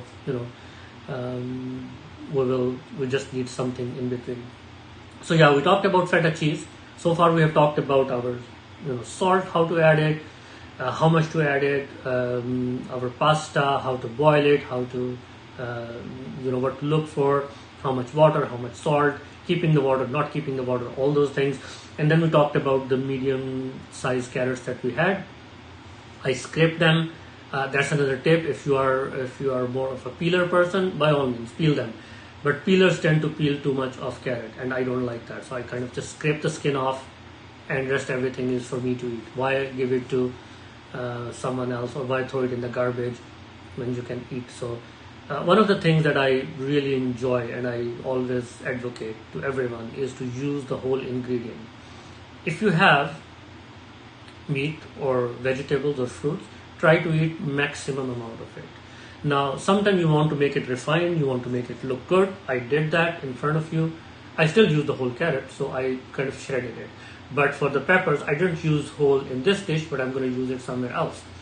So, I kind of took it a little bit more finesse to it, and just to make it look good. Now, we talked about the bell pepper, how we cut it, how we take the seeds out, how we take the flesh, extra white flesh out, and how we dice it. We cut it, chop it into, flatten it, chop it into vertical, chop it into squares, and that's about it. Now, with carrots and with peppers, you're never going to have those 100% precise cuts. Carrots are what carrots are. They're round, and if you try to, again, we didn't dice it, but if you're trying to dice it, it's never going to be perfect. It's never going to be perfect rectangle. So you cannot achieve ultimate finesse, and if you do, you end up spending too much time and wasting too much of product. So what we do is we kind of take it a little bit medium ground on that. We talked about feta cheese, we talked about how it comes in 2 different forms, and we talked about why the crumble is the best form for this particular dish. Now let's go to the olives. So they're called Kalamata olives. I don't know how to properly say their name, but that's what I best can. So they're black olives. In this case, they were pitted. If they're not pitted, you can always take the pits out yourself. You just slice them in half, take the pit out, take the 2 slices, and then if you want to further slice them. So I showed you how you can slice olives, how you can slice small food, and then I left all of them whole because I love the texture of the whole olive. It's definitely very different than when your olive is sliced and mixed with other ingredients.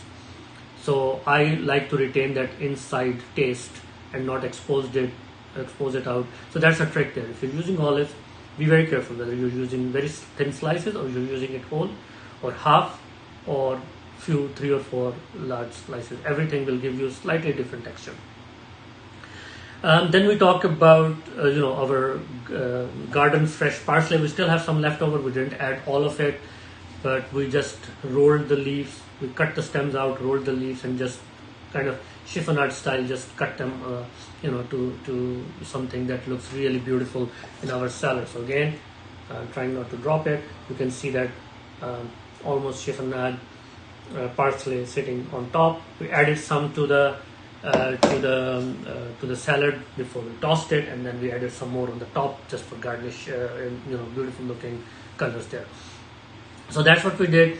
We also used some cherry tomatoes. So why cherry tomatoes? Again, if you want to use big tomatoes, it's not very nice in the salad unless you cut them to the bite-sized pieces, and by the time you get to the bite-sized pieces, they're almost unrecognizable and starts to fall apart. So for salad, cherry tomatoes work really nice. You can cut them in quarters. So cut them this way, and you have 4 quarters. or if they're too small, cut them in half. If they're too big, cut them into 3 pieces and then cut them in again in half, and you'll have 6 pieces for each cherry tomatoes. So I will show you a little bit of that. So if you see right here, you can see the cherry tomato. You see how beautiful color it adds to the salad. So again, everything that we talked about adds something new to our salad. Even the pasta.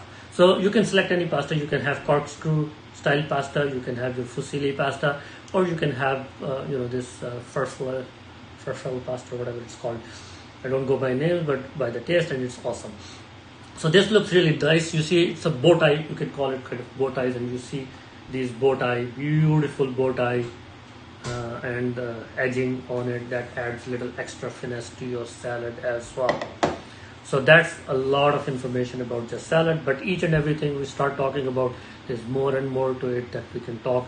And let's go to the people here who have joined. So we have bears every day. Just to let you know, it wasn't a hug, it was saying to social distance. Yes, thank you very much. Social distancing is important, guys, and bears every day has told us that. Thank you for reminding. We are doing it in a virtual way. I would love to have you guys around my table, but it's not that time of the year. It's very important for us to remember. So yes, bears every day. You gave us sanitizer, you gave me water, you gave me the hint for social distancing. I cannot stay distant from my food though, so that is not where social distancing applies. Is laughing. Q's Basic Cooking is saying keep showing that and I'm coming over. That's the thing. So please, if that is what it is, then here it is in the camera. If you're coming over, I'm gonna keep it here until you do so. Awesome, thank you. Looks really nice and delicious. Thank you, Canadian Shikari Bhai. You are an awesome as always. Bears every day. It makes me hungry. Thank you. Fun fact: bow tie pasta is also called butterfly pasta. Thank you very much for that tip. I'm glad that you guys like it.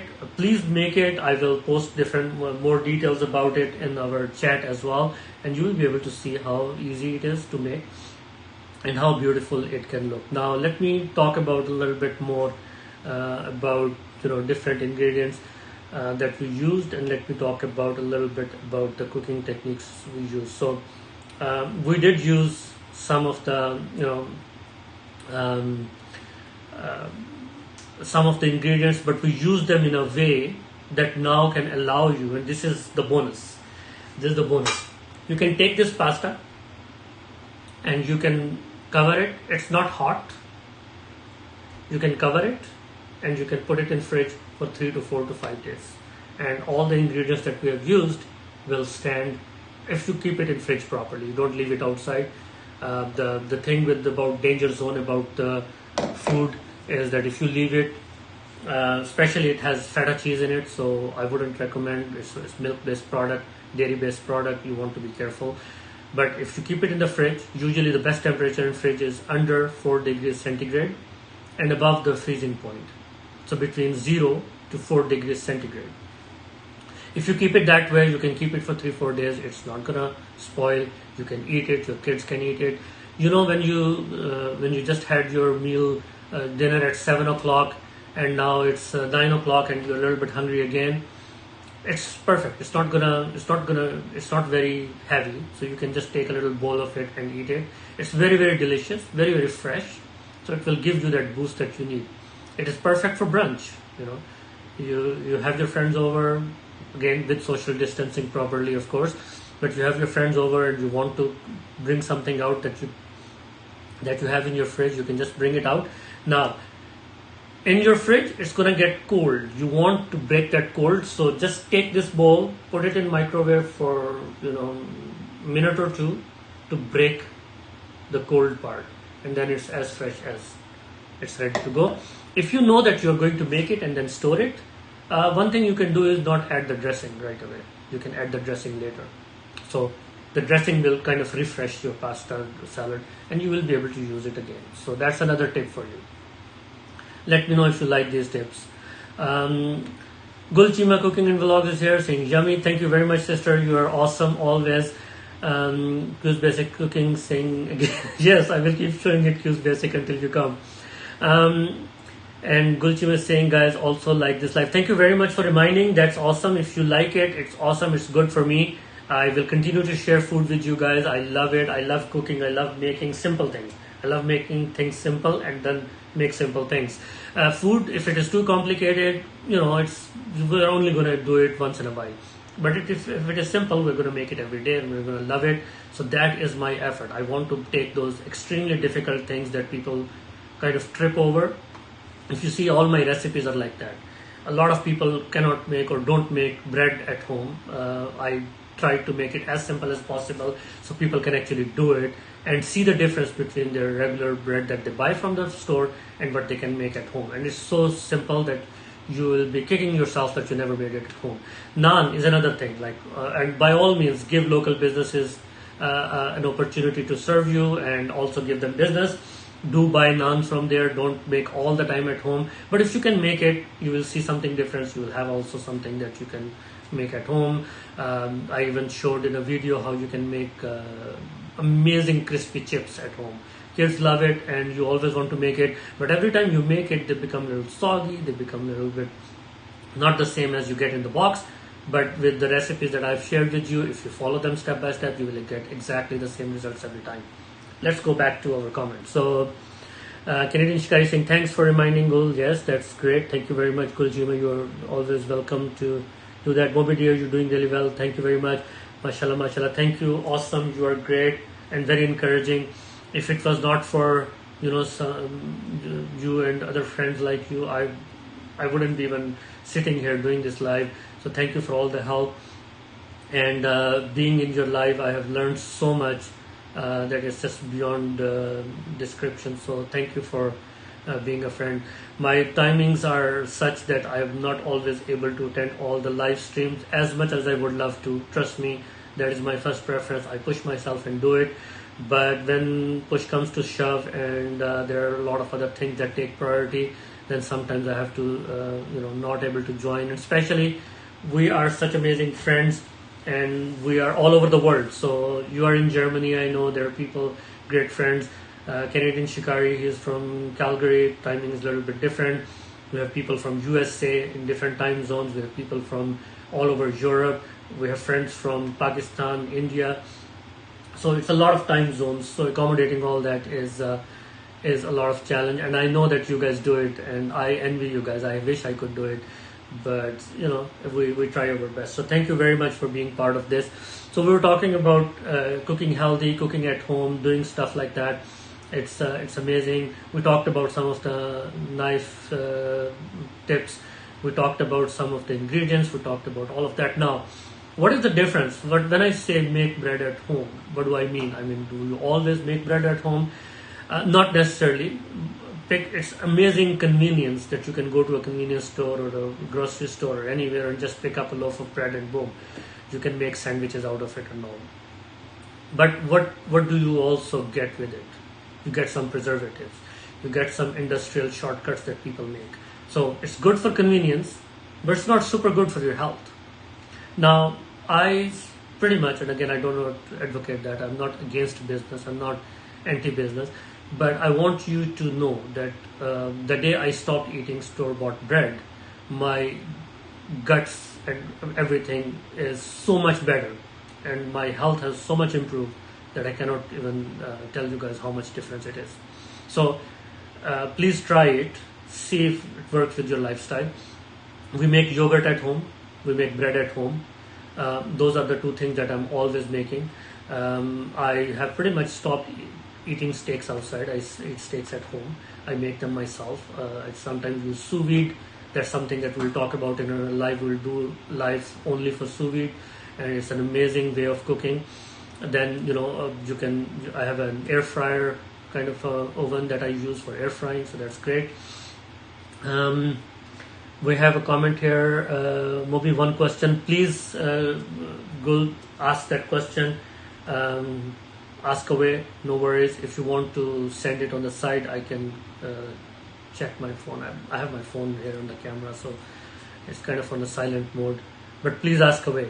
Any question is a great question. So thank you very much for asking. I'm gonna try and see if I can open my Instagram here as well.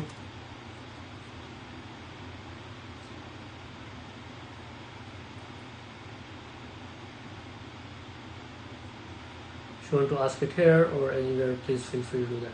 Now, we're talking about how you can make food at home, and making food at home is just so awesome that you will never go back if you try it. Now, the biggest hindrance is, oh, it's too much work and all that. So if you can plan that, that will be awesome. Gulchima is asking, are you a professional chef? No, Gul, I'm not. I am enrolled into a culinary school. I'm doing some basic French cuisine cooking and stuff. So you will see that I'm learning. But food is a lifelong profession for me. I'll give you a little bit of a fun story there. When I was a child, I always was mesmerized by anyone who is making food, and my sister is here and she will vouch for that. I would always go in the kitchen and at least watch what is being done or try to help and try to do something. So it's a lifelong passion. I love preparing food. More than preparing food, I love serving it to the people, serving my food to the people, and see that enjoyment that comes with food. Nothing brings friends together as food does. So that is something that I love to do. So that's the answer to your question. Now, would I love to be a professional chef one day? Absolutely. I think I have what it takes, but there's so many things in my life that has to go on at the same time. So inshallah one day I'll have. I do like to wear my cooking hat and the vest as well, just to get into the mood and love it. So you will see it some of my videos. I'm not wearing one intentionally today because I wanted to have a friendly talk, and if I wear that cap and the jacket and all that, then it becomes a little bit more pretentious. So thank you. Long answer to your short question. Keep them coming. That is awesome. It means you're good son, brother, husband too. I am. Thank you very much. Yeah, I'm very bad at cleaning though. So washing the dishes is something that I don't like doing. That's one part that we have to do. So in my school as well as at home, I try to do as much as I can, but washing the dishes is not easy. And guess what? I'll give you a little more fun thing over there. So just before the COVID-19 thing started, our dishwasher broke down. So now we're doing all our dishes by hand. So when I start cooking, as you can see, there's a pile of dishes there, and that they're not going to wash themselves. So yes, that's the part that I don't like. But yes, I love cooking and preparing food and all that. So awesome. So this live is great. We wanted to talk about a lot of things that we did. We have a message from Canadian Shikari. I know time management is difficult, especially being in Canada. Yes, Canadian Shikari Bhai, this is actually a very good point. And how the days become really short and really long for us. So its time management is not easy here in Canada. It's definitely for sure. Also having a full-time job. Thank God it's COVID time, so I don't have to commute all the time. I have a little bit more time on my hands. I started this channel just before, week and a half before COVID-19. So probably not the best time, but it gives you a little bit more time. It gives you a little bit more ease in terms of not commuting. My commute usually is 1.5 hour or 1 hour 15 minutes to work and back, same amount back. So it's like 3 to 4 hours a day just go into commuting. So I'm happy. It's a silver lining on the COVID-19. It's a big tragedy, but the silver lining is that the world has changed. Maybe I will have more opportunities to work from home and save some commuting time and spend some more time on what I really love, which is food. Now, from the food perspective, it's also an interesting field. It's not only about cooking. There are a lot of fields in food, right? So, for example, I just made this salad, but I'm also making this video. So this video is a product too. And people who like it and people who comment on it and people who will see it in future, it's something for them as well. So it's kind of show business as well. Now, you don't see me and first thing comes to your mind is not show business, but it's specialized show business. And if I can pull some friends over just by showing it again and again, that will be awesome. All right, let's go to the next comment. So Basics Cooking is saying, very proud of you, thank you. Qeema is laughing. Yeah, it is funny. Basic Cooking is saying, we got that in common. I don't like doing dishes. I hope you didn't get that from me. Well, I think there is some common connection there. Basic Cooking. Bears every day saying LOL, thank you. And Qeema is saying, yummy, thank you. So we have few people here. Please check each other's channels out as well. It's amazing that we can do for other creators. Now, being a creator on YouTube is not easy. It used to be easy, but it's not easy anymore. I usually say as a joke that you can put $1 million dish out there, but you will get only 10 views if you don't do certain things. So first of all, what you need to do is you need to understand what YouTube is. So let's talk about that a little bit. And people who are really interested in becoming successful on YouTube has to get this point clear. Now, I'm not super successful so far, but I'm not a super failure either. So what I'm trying to do a few things on organically. I'm not trying to go out of my way and do those mass things that people do. Some people spend money, some people spend all their time doing it, which are both ways to, achieve some viewership. But let's understand what YouTube is. All of you grew up watching TV, and starting a TV channel was not possible and not accessible to common people. That's a very important point. So what YouTube has provided you is the ability and lowering the entry barrier, as it is called. People who are into business and reading business, I know Qeema, you are into business management, so you will understand it immediately. The entry barrier is very, very low on YouTube, but that is not entirely true. While anybody can create their channel, to be successful, the entry barrier is put there by YouTube. So I know every YouTuber hates those requirements. Why do I have to have 1,000 subscribers? Why do I have to have 4,000 view hours? But think about it. If everyone has a channel, your share will be very, very little. Now, I'm not saying everyone shouldn't have a channel, but what I'm saying is they should have a successful channel and certain opportunities available to them after they have crossed a certain entry barrier. And that's a much more fair entry barrier as compared to the old days where, let's say, again, I'm not bashing any TV channel, I'm just going to use it as an example. Let's say Geo and ARY are people who are billionaires and they can go through all that government thing. I'm taking an example from Pakistan. Any other channel, TV channel is like that. So you have to spend millions of dollars to get your channel approved, get into circulation and all that. YouTube has removed that because that is unfair. If you're not born rich, you can never have your own TV channel. And even if you do, you will be 60, 70 by then, and you will be history. So that is very important for you to understand that it's an entry barrier which is fair. Now, what does it mean by being fair? Anyone can do it. I can do it, you can do it. What are the things that you need to have? You don't need to bribe anyone. You don't need to go to the government for approvals. You don't need to go to audit committees and all that red tape that you have. But what you have to do is you have to really, really work hard. That is very important. Number one, it's work and it's going to be very hard. No work is easy, nothing comes easy. People ask me how our videos can go viral, how our YouTube channel can go viral. That is the key to success. You have to make sure that you work hard. I almost spend 6 to 8 hours almost every day on average. Sometimes more, sometimes less, depending on how much time I have away from the family and work. But I do make it as a job. So if you have it as a job, it will actually eventually work out. Second, you have to have a lot of persistence. It's very important. You cannot go over that high entry barrier unless you're persistent. I know people who try it for a few weeks and then give up and they say, it doesn't work, or algorithms are not fair, and it is fair. And the terms of services is very clear. All the requirements are very clear. They keep changing, but when they change for everyone. So remember that it is a fair entry barrier that you can cross. Now, will everyone cross that? No. And that is just a matter of how important it is for you. If it is a passion for you like me, or if someone is here who has it as a profession, and you want to have it as your long-term profession, you have to take it as such. You cannot just half-heartedly do something here and then expect miraculous results. Your videos will not go viral as on their own, unless you're extremely lucky and you're 1 in a trillion people, or 1 in a trillion odds that your videos for no reason goes viral, or you're a very cute baby, or you have lots of cats on your channel, or whatever sells these days. So persistence is important, hard work is important, and then comes the rest of the stuff. What is it?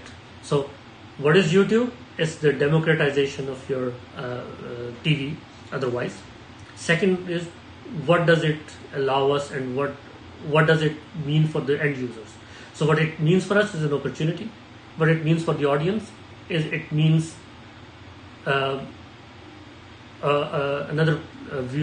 way of watching the programming. They are switching. Every day more people are switching from regular TV, as they call it, cutting the cable.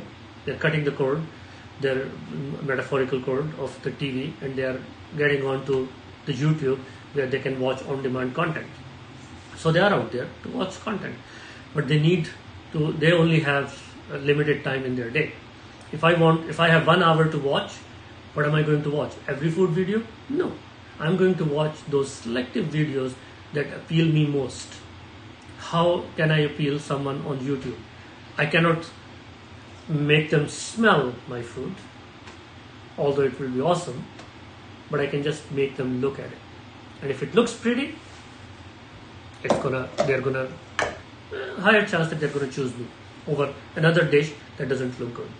So if you go online, search for pasta salad, and mine shows up and Gordon Ramsay show up, they're gonna pick Gordon Ramsay. It's gonna look beautiful. There's a name associated and all that. But if there are two dishes show up, mine looks better and the other person's doesn't look better, they're gonna pick mine. So that is the game. That is the second thing that you have to have. Let's go to the comments and then we will continue to talk. So Bears Everyday is saying LOL, yes, lots of funny stuff there. Qeema cooking yummy. Karin Nishka is saying excellent point. Thank you, brother. We're all in it together and we want everyone to be successful. Qeema is saying good one. Thank you, Canadian brother. Eid Mubarak. Thank you very much for sharing Eid Mubarak to Canadian brother. Eid Mubarak to you, Gul sister as well, from Canadian Shikari. Qeema is saying Jazakallah brother. I hope Canadian Shikari is saying I hope your Eid went well. Thank you very much. Yes, it did.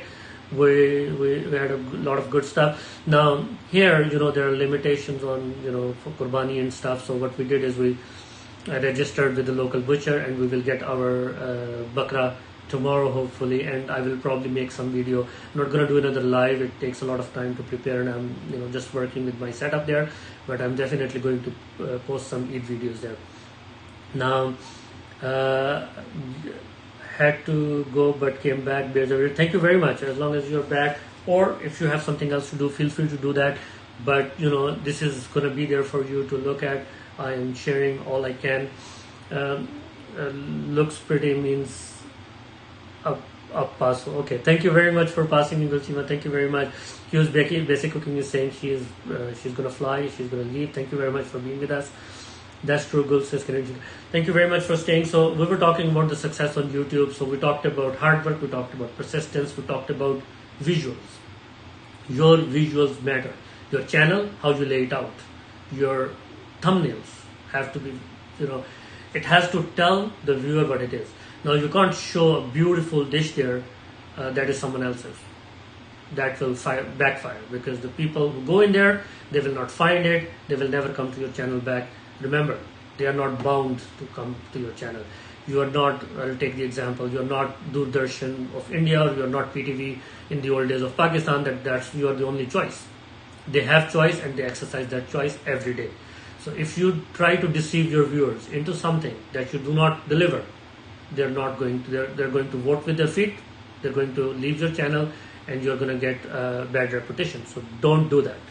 Now, how do you then put something very nice? First of all, try working on your dish, and then take some nice photos of it. Use your iPhone, it has amazing capabilities. There are some apps that actually allow you to take better photos. So do all that. Let's see. Hello, hey, that's my cousin. Hey, Bears Everyday, that's my cousin. Are you one of my cousins? Please let me know. Or because your name doesn't say it, so I'm just gonna guess that it is for someone else. We have News Gaming saying hi back. We have News Gaming saying what? He's making pasta salad. Oh, okay. So I think you have your cousins with Noor Gaming. So Noor Gaming, this is what we made. So it doesn't look the best salad out there, but we just made it and we loved it. And you can go back and check this live stream out later on, and you will see everything. We talked about it a lot, and now we're talking about how to be successful on YouTube. So if you want to know that, you have a gaming channel, you must be successful. I don't know, I will go to everyone's channels and see what it is all about. If I like your content, I'm going to like it. If I like you, otherwise I will probably leave some comment. I'll see how open you are to positive feedback, in terms of trying to tell you. Sometimes if I have a good relationship with someone, I just go and tell them that your food is awesome, but you can do a little bit more with the lighting. It is to improve them in the future. But sometimes I just be careful, because sometimes people can take it negatively.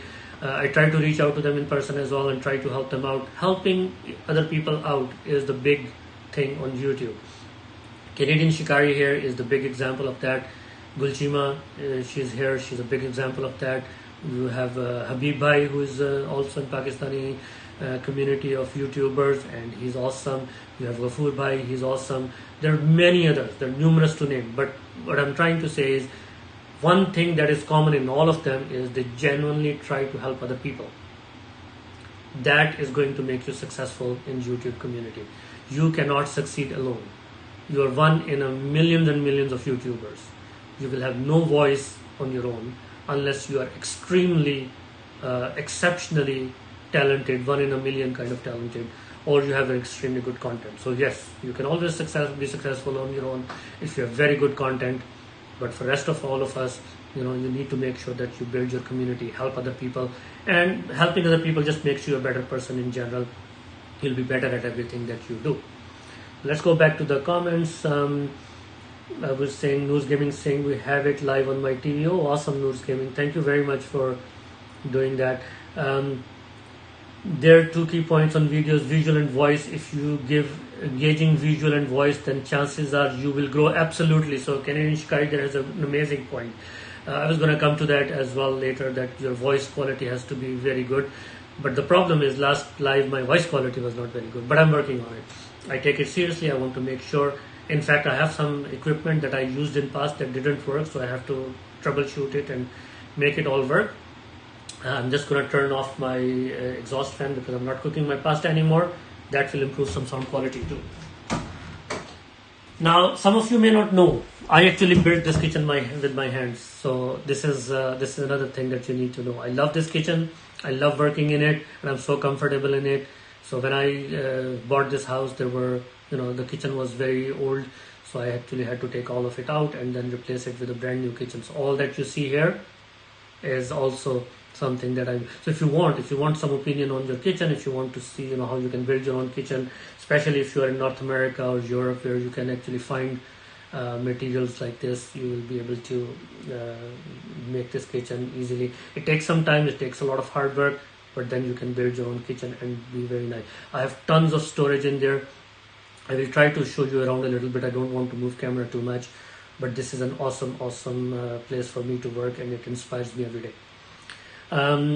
Beautiful people, don't forget to like. Thank you very much, Qeema. You're awesome. You're helping out a lot. As I said earlier, nobody succeeds on their own. So you see how helpful Canadian Shikari and Qeema is, and everybody else is.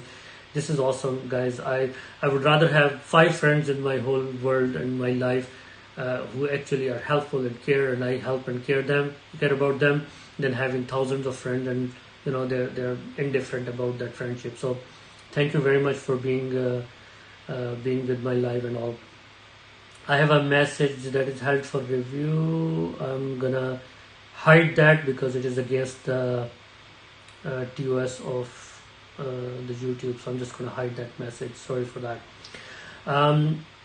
Here we were reading messages, so yes, like it, not forcing. Beers every day is with us, smiling. Cooking with Nagmana is with us, saying Eid Mubarak. Please go check her channel out as well. She has some good, nice recipes. Also, friends, please be careful in what you post here. I am going to delete one of the comments, bears. This is not. You shouldn't use those words. They are not according to the right way of doing it. Now, Cooking with Nagmana saying Eid Mubarak. Noors Gaming is Khair Mubarak. Thank you very much. Qeema Cooking in Vlogs is happy. I think that emoticon means the virtual hug. Thank you very much. and the rest of you. Noors Gaming is acting smart, which is nice. It looks cool. Because I was not leaving, I was going to fly to Canada for the pasta. Okay, I got it. Thank you very much, Q's Basic Cooking. Sorry, I'm a little behind the messages, but okay. So that's awesome. You're coming here for the salad. That's awesome. I'm sure your flight to here will be worth it. And not only the salad, there will be a lot more. I'm a cabinet installer by trade. Awesome, Canadian guy. That's awesome. So how do you like? Please rate. And you know the secret behind it, behind this kitchen. Let's see if you guess it. So what do you think about this kitchen? You'll probably guess a lot about the exhaust fan back there. But you can see I have a gas range. It's beautiful. It works really nice. I have this large pantry on this size. There's also some glass. Let me try and show some of it. So that's my window, and that's my glass cabinet.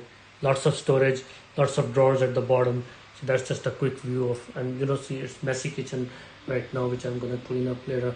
But just a quick view of this whole kitchen, you know. So Canadian Shikari, please tell me how you, what do you rate?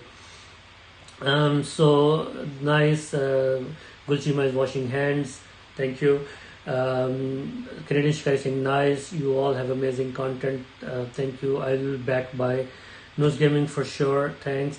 If any of one of you is my relative or someone I know in real life, please let me know. Or just text me or something, and you know, please give me your feedback. I want to know what we can do more. You know, I had some ideas today. We executed them. I thought they will take longer, but they took less time. So we have a little bit more time in our life today. We can chit chat. Bears saying all right. Qeema is saying basic cooking. Let's sit together. Go for pasta. Absolutely go. Because basic cooking is my older sister. Join her aeroplane. Take the same flight. You're all most welcome. Canadian Shikari saying News Gaming. Thanks. We have Chanda Vlogs with us. Thank you for joining. Qeema, sure, why not? Because basic cooking saying that. Let's go together. Sure, that's awesome. More the merrier. You know, when it comes to good friends, I'm always very, very happy to host more and more friends, and I love it. Kitchen is very nice. I like it. Thank you. Looks really nice. You have got all the points covered. Thank you very much, Canadian Shikari. It took me a month and a half, almost last year, to rebuild the whole kitchen. Thank you very much for your endorsement. It means a lot, especially you being the professional installer of kitchens. This means a lot to me. Thank you very much. So that's what we, that's about the kitchen. Now, we did a lot of wiring. You can see some lighting under the cabinets as well. If you have any questions about that, let me know. I did it in 2 months because it took, I just took my time. I was working full time and then coming home, doing it mostly in the evenings and nights. The biggest thank you is for my family to put up with that. And, it was hard time for us. Obviously we couldn't cook in our kitchen, and it took some time for us to build, but we survived that, so it was awesome. What else are we talking about here? Let me look at my notes. So I was talking about the shelf life that this salad can have. So we boiled the pasta in salt water, so until it was fully tender. So salt has a little bit of preservative into it as well. You see how you can start thinking about food. You can think about how you are going to store it, because if you store it in the wrong conditions, what's going to happen is going to spoil. It's going to have pathogens in it, bacteria, pathogens, which are going to make you very, very sick. So what you want to do is you want to be very careful about how you do it. So it basically, if you also add salt to it, it also helps you make it a little bit more tender. Now, I don't want to go into a lot of detail how dough and salt work together and make it tender. I will bore everyone's head, but what I will tell you is that if you add salt to create, while boiling your pasta, it makes it a little bit more tender, little less chewy. So that's another advantage. Of course, it adds some nice flavor to it as well. What else you can do? You can also chill it, put it in the fridge. We also talked about how you can unchill it once you take it out. You can just put it in the microwave for a couple of minutes, maximum 3 minutes. You don't want to cook it. You don't want your ingredients in it to start cooking, which are fresh ingredients, by the way. So be careful about that. You're just warming it. You're not cooking it again if you put it in the fridge and bring it out. So that's an important point that I wanted to talk about. Now, what you can do, if you want to make it more flavorful and you're going to use it right away, then one of the things you can do is you can toss your dressing while the pasta is still hot. You don't have to cool it down. I actually cooled it down because usually when I prepare large quantity, I put the rest back in the fridge. I eat fresh, but then rest goes in the fridge for kids to come and eat. Or if you're planning a little light afternoon snack or food, or if you're planning for a light dinner after a heavy day of eating meat on Eid, then that is perfect for you. You can just take a bowl out of the fridge, just microwave it enough to, I hate microwaves, but it's all about convenience. You can toss it in a pan, but it's going to cook your olives, it's going to cook your tomatoes. You don't want that. It's not a cooked pasta, it's a salad pasta. So just use whatever means, or eat it as is. I mean, if you don't mind eating cold pasta salads, a lot of people love it. I can tolerate that for sure, because this is how it is served. You have cold salads, right? So you don't have to eat it hot, but you just need to break the chill. In Punjabi say thar pajli. I mean the chill is broken, whatever the cold part is. So you just want to make it warm enough, bring it to room temperature fast. Now you can put it outside, but the risk with putting it outside to bring it to room temperature is that you're going to keep it in danger zone. Danger zone is between your 4 degrees centigrade to 60 degrees centigrade. Food spoils in that zone. So what you want to do is you don't want to leave it too long on the counter, and then if you keep it that way and then you put it back in the fridge, you lose track how long it has been outside. Usually it's not more than 4 hours of all its life. Any ingredient should not stay in the danger zone, so you have to watch out, and every ingredient is different. But be careful, look at your just read up a little bit on food safety and you will be awesome. Now going back to my notes here, what else did we do? We added some pasta water. So for those who joined late, we took some pasta water out after the pasta was cooked, put it in a little cup, and then I had this store-bought dressing. I could have made my own, and I actually just walked through the ingredients what you can use to make your own. But it's also very nice and delicious. I like it because it has all the flavors that we were looking for. So it's a little bit more convenience. So we took some of it. It was new bottle, so you can see I just took a little bit here, and then I added a cup of half cup. In my case, I didn't want it, but if you have that much pasta, you can almost add a cup of pasta water, mix it with your dressing, and toss it over your salad, and that will be awesome. It will give it that nice moisture that a good salad should have. So those are some of the tips that we actually learned today. Now going back to the YouTube comments, I have new comments here. Chanda Vlog saying you're a real chef, or it's just for a fun and enjoying. We talked about that before, Chanda Vlogs. So I'm not a professional chef. Again, I don't use that term lightly. Many people in comments call me chef or address me as chef, while it is very, very it boosts my ego, but I'm not a chef. I'm not a professional chef, not yet. So I'm learning in a culinary school as part-time student, and I do know a thing or two about food and food safety and all that. I know a thing or two about cooking. So it is basic cooking skills that I'm actually gathering. In one of my videos, you will see there's a shout out for the school that I attend. It's an amazing school locally here. So that's what I do. I do it for fun as well. It is my passion, lifelong passion. My culinary school is more recent, but I have always been passionate about food. So that is the answer to your question. Thank you. We have Canadian Shikai saying there are no 100% set rules, but the pantry look upside down. Shikari bhai, I will actually, so pantry is actually not, so you see it's all the way to the ceiling. I just try to keep the handles all in the same area.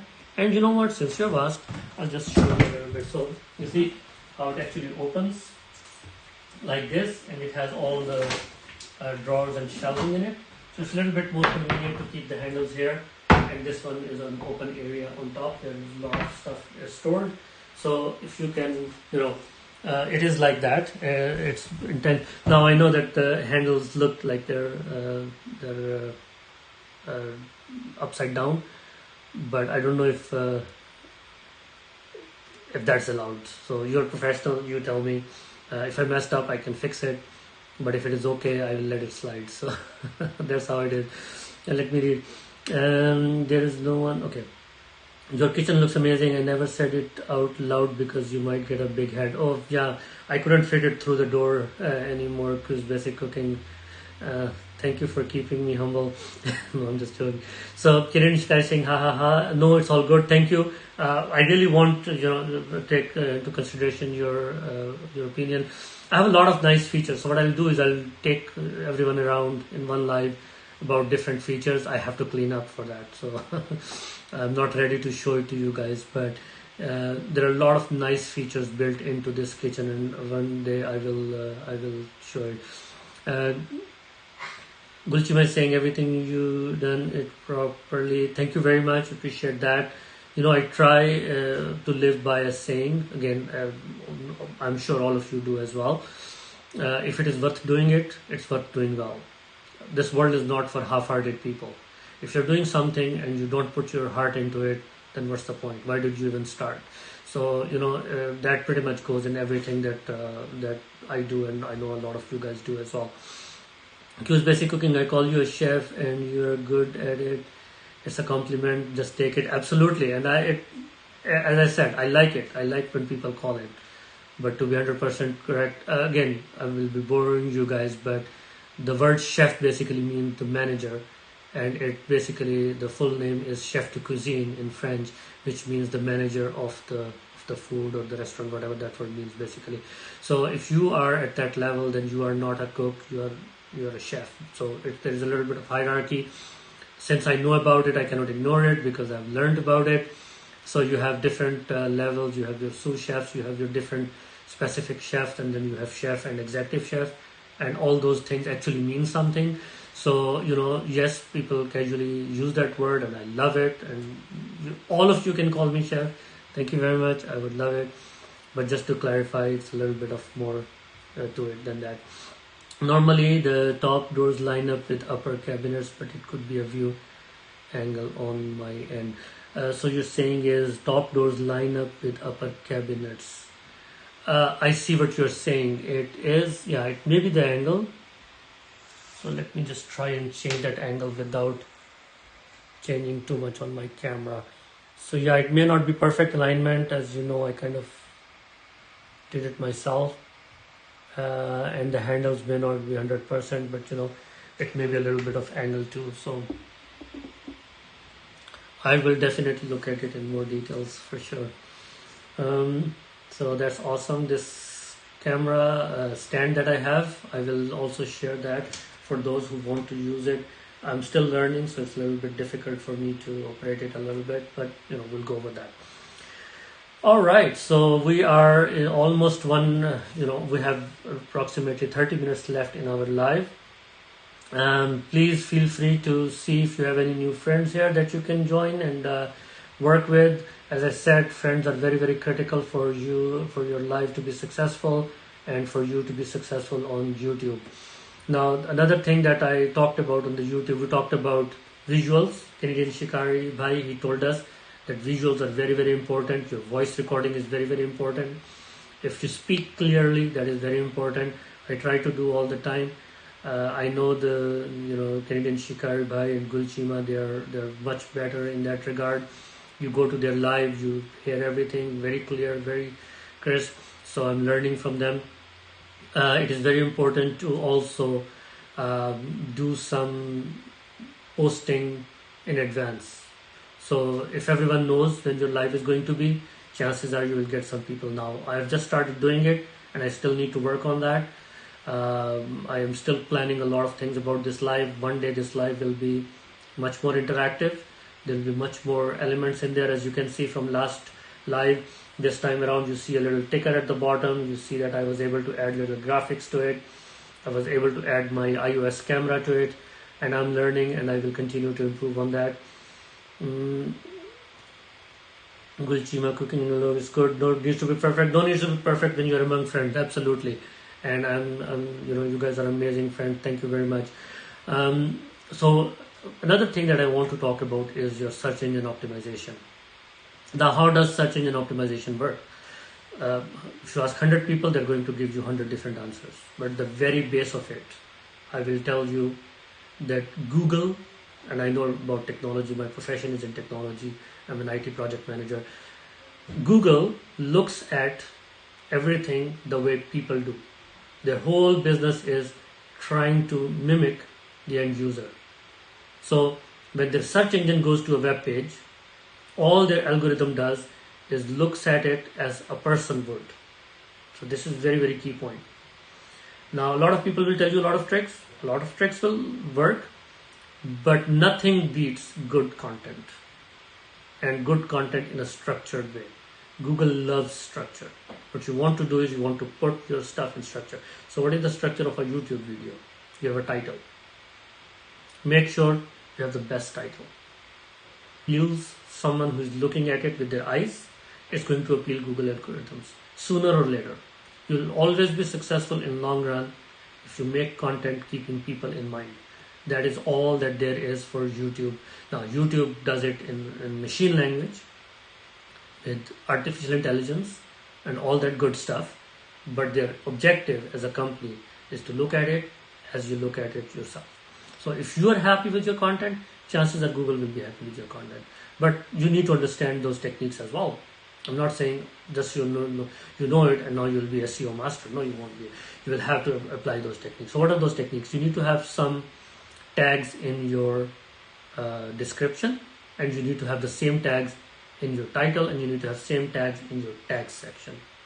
That shows consistency. That shows that you actually have what you're talking about. A lot of people go pick the most, I was talking to an SEO guy and he said, go and add cooking show tag. And a lot of people will come. And I asked him, I said, once they come, what will they do? Will they stay or will they leave? It was cooking competition, sorry. I'm not running a cooking competition. Somebody search for cooking competition, comes to my channel, and then they leave and then never come back. So while I got a viewer, I lost a friend. I lost a subscriber. I lost someone who can stay with me and like my content if they did not get disappointed by me trying to trick them onto my YouTube video.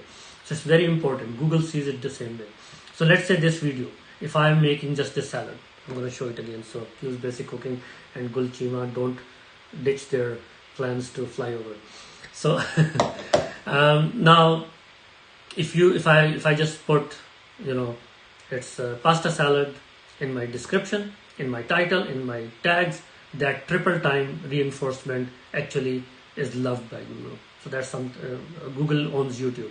A lot of people know Google owns the biggest search engine in the world, but they also own the second biggest search engine in the world. First one being Google, second one being YouTube.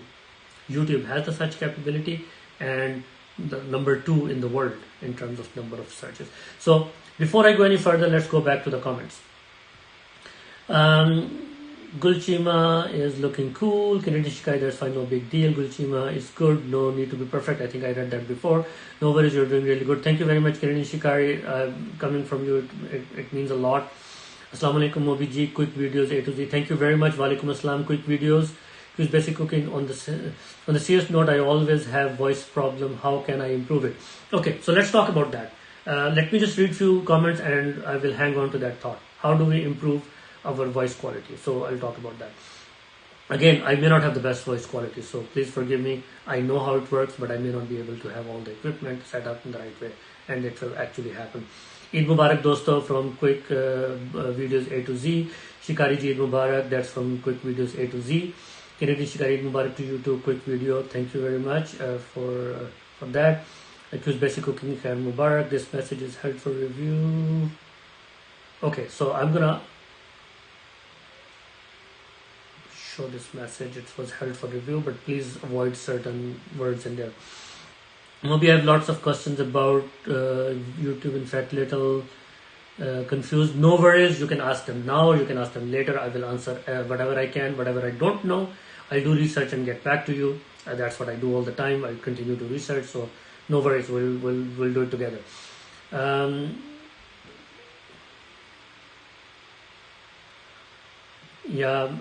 Quick videos. A lot of your messages are going into spam, so please think about what you say. So just a quick note. Now, where were we in terms of we were talking about the audio. So background noise, I have some today. I'm doing it from my kitchen. I had my fan going, other stuff going. So I have done two things. One, I ask everyone to quiet down and kind of improve the audio quality that way. Your iPhone is pretty good in collecting voice. Your webcam may not be that good, so you want to look at that. You can also have some enhanced microphones. There are companies that sell very nice microphones that you can hang onto your jacket. That improves your audio quality a lot. How they do that? So your microphone has noise cancellation in it. If my microphone is on the phone here, it is going to treat everything that is coming to it directly as audio, and everything that's coming from other sides as noise. But since I'm far from it, there is more audio mixed with noise that is going into it. It's not able to fully isolate. If you have a microphone right here, your voice is going directly into it and everything else is noise. So it is easy for the microphone and the system on your phone to isolate that. So that is one quick way. Now I don't have it right now, so you may not be able to hear my voice as crisp and nice as it would be. Partially my voice is not as crisp and nice as it should be, but also it's not able to capture it that way. Now you can also go, and bear with me, I'll show you something.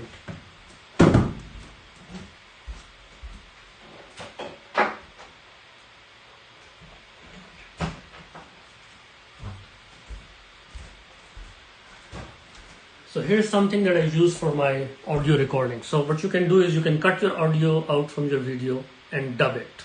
And that is another way of doing it. So this is Yeti. It's an old one. It's called Yeti Blue.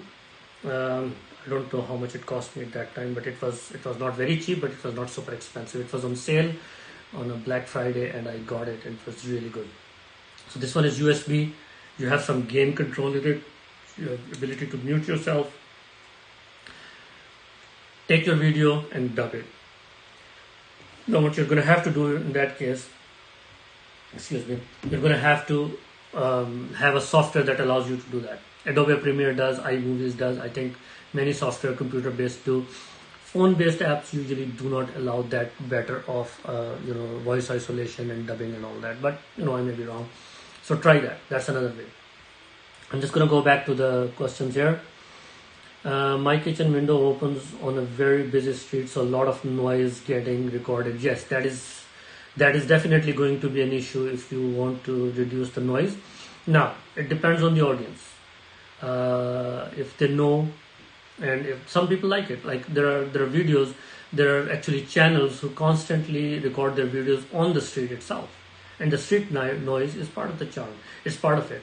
As long as your voice is clear, as long as they can tell what you're doing, it's amazing. There's no hard and fast rule about that. But if you are able to do those extra things and record them, that is better. Having lost some time with you, really cool and calm. Thank you very much. Thanks, Qeema. It's not like an auction style live, as I call it. Those are amazing too, and I join them. But this one is more calm, and we're just having friendly chat. I'm the only one speaking, but you're speaking through your comments, so I love that. This message is held for you. Another one. Okay, so quick video, ANZ. A lot of your messages are going into spam. Please, make it a habit to make other friends too. But please also avoid little bit of using the words which will lead you to spam. Now, if your message is going into spam, that means my life is also going into spam to some degree, and also it's going to impact both of us. So we're not really good friends. If you want to be really good friends, then let's talk about things that help each one of us. And I'm all for helping. You guys know it, I know it, and all the friends who are here know it. So please be friends. Please don't be the bell ringer, the child that comes to your door, rings the bell and runs away. That wouldn't work. And please avoid forcing people or asking people to return or join. Do it with love. If they love your channel, they're gonna do it. I mean, I like a lot of channels and I do that all the time. But if you force someone, there's no fun in it. It's not. Well, you can always do that, but then it has a different feeling to it. It's not very friendly. Anyways, I'll let go of that topic. Quick video. Okay, I'm at your house. That is good. Q's Basic Cooking is at your house. Quick videos, so please entertain them and welcome them. You can also get a directional shotgun mic. That is a great idea, Canadian Shikari Bhai. Thank you very much. So getting a directional shotgun mic is also good. Again, it does the same thing. It isolates your voice and ignores everything else. So that is a great idea. Thank you very much for that tip. Thank you, Mobbi. That's great. Now about the audio, you can get those mic that you can put on your shirt. Dubbing is also good. So what I like to do is, when I'm cooking, you saw that I opened the pasta packet and some of it fell. It happens with everyone. You don't want it to be in your video. So it's not furthering your point. Me dropping few pieces of pasta does not make this salad better or worse. So if I was recording it, I'll cut it out from my video and I'll keep what is relevant to my audience. Now it's not deceiving, it's just proper video editing. So I do that. I try to make it small as well. When I'm making a dish, it takes 15 minutes, 20 minutes, half an hour. Some of the things that I've prepared actually take genuinely 3 to 4 hours, like sous vide steaks. You have to cook them for a long time. So what you have to do is you can't have an hour, 2 hour long video. So what you really want to do, and we'll talk about the timing as well, what you really want to do is you want to edit it properly. And then once you edit, your audio is not always in sync. Sometimes you're speaking louder, sometimes there's a fan going off and all that. So what I like to do is afterwards, take my time and dub it. Of course, when everyone is quite down, which is usually 2 o'clock, 3 o'clock in the morning. So I work a lot of late nights. And that's my peak time as well. Everyone has it different. I just make a cup of coffee, 3 o'clock in the morning. I get all my work done by 5 o'clock, sleep for a few hours before I go to work. So again, that also is possible if you can take a little nap during the day as well. I'm not condoning sleepless nights. I know Canadian Shikari Bhai, he does that a lot.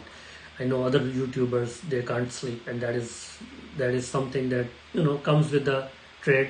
YouTube is 24/7, and so you become that as well. I know people who continuously stay awake. Excuse me. I'm just going to take a little quick drink of water, please.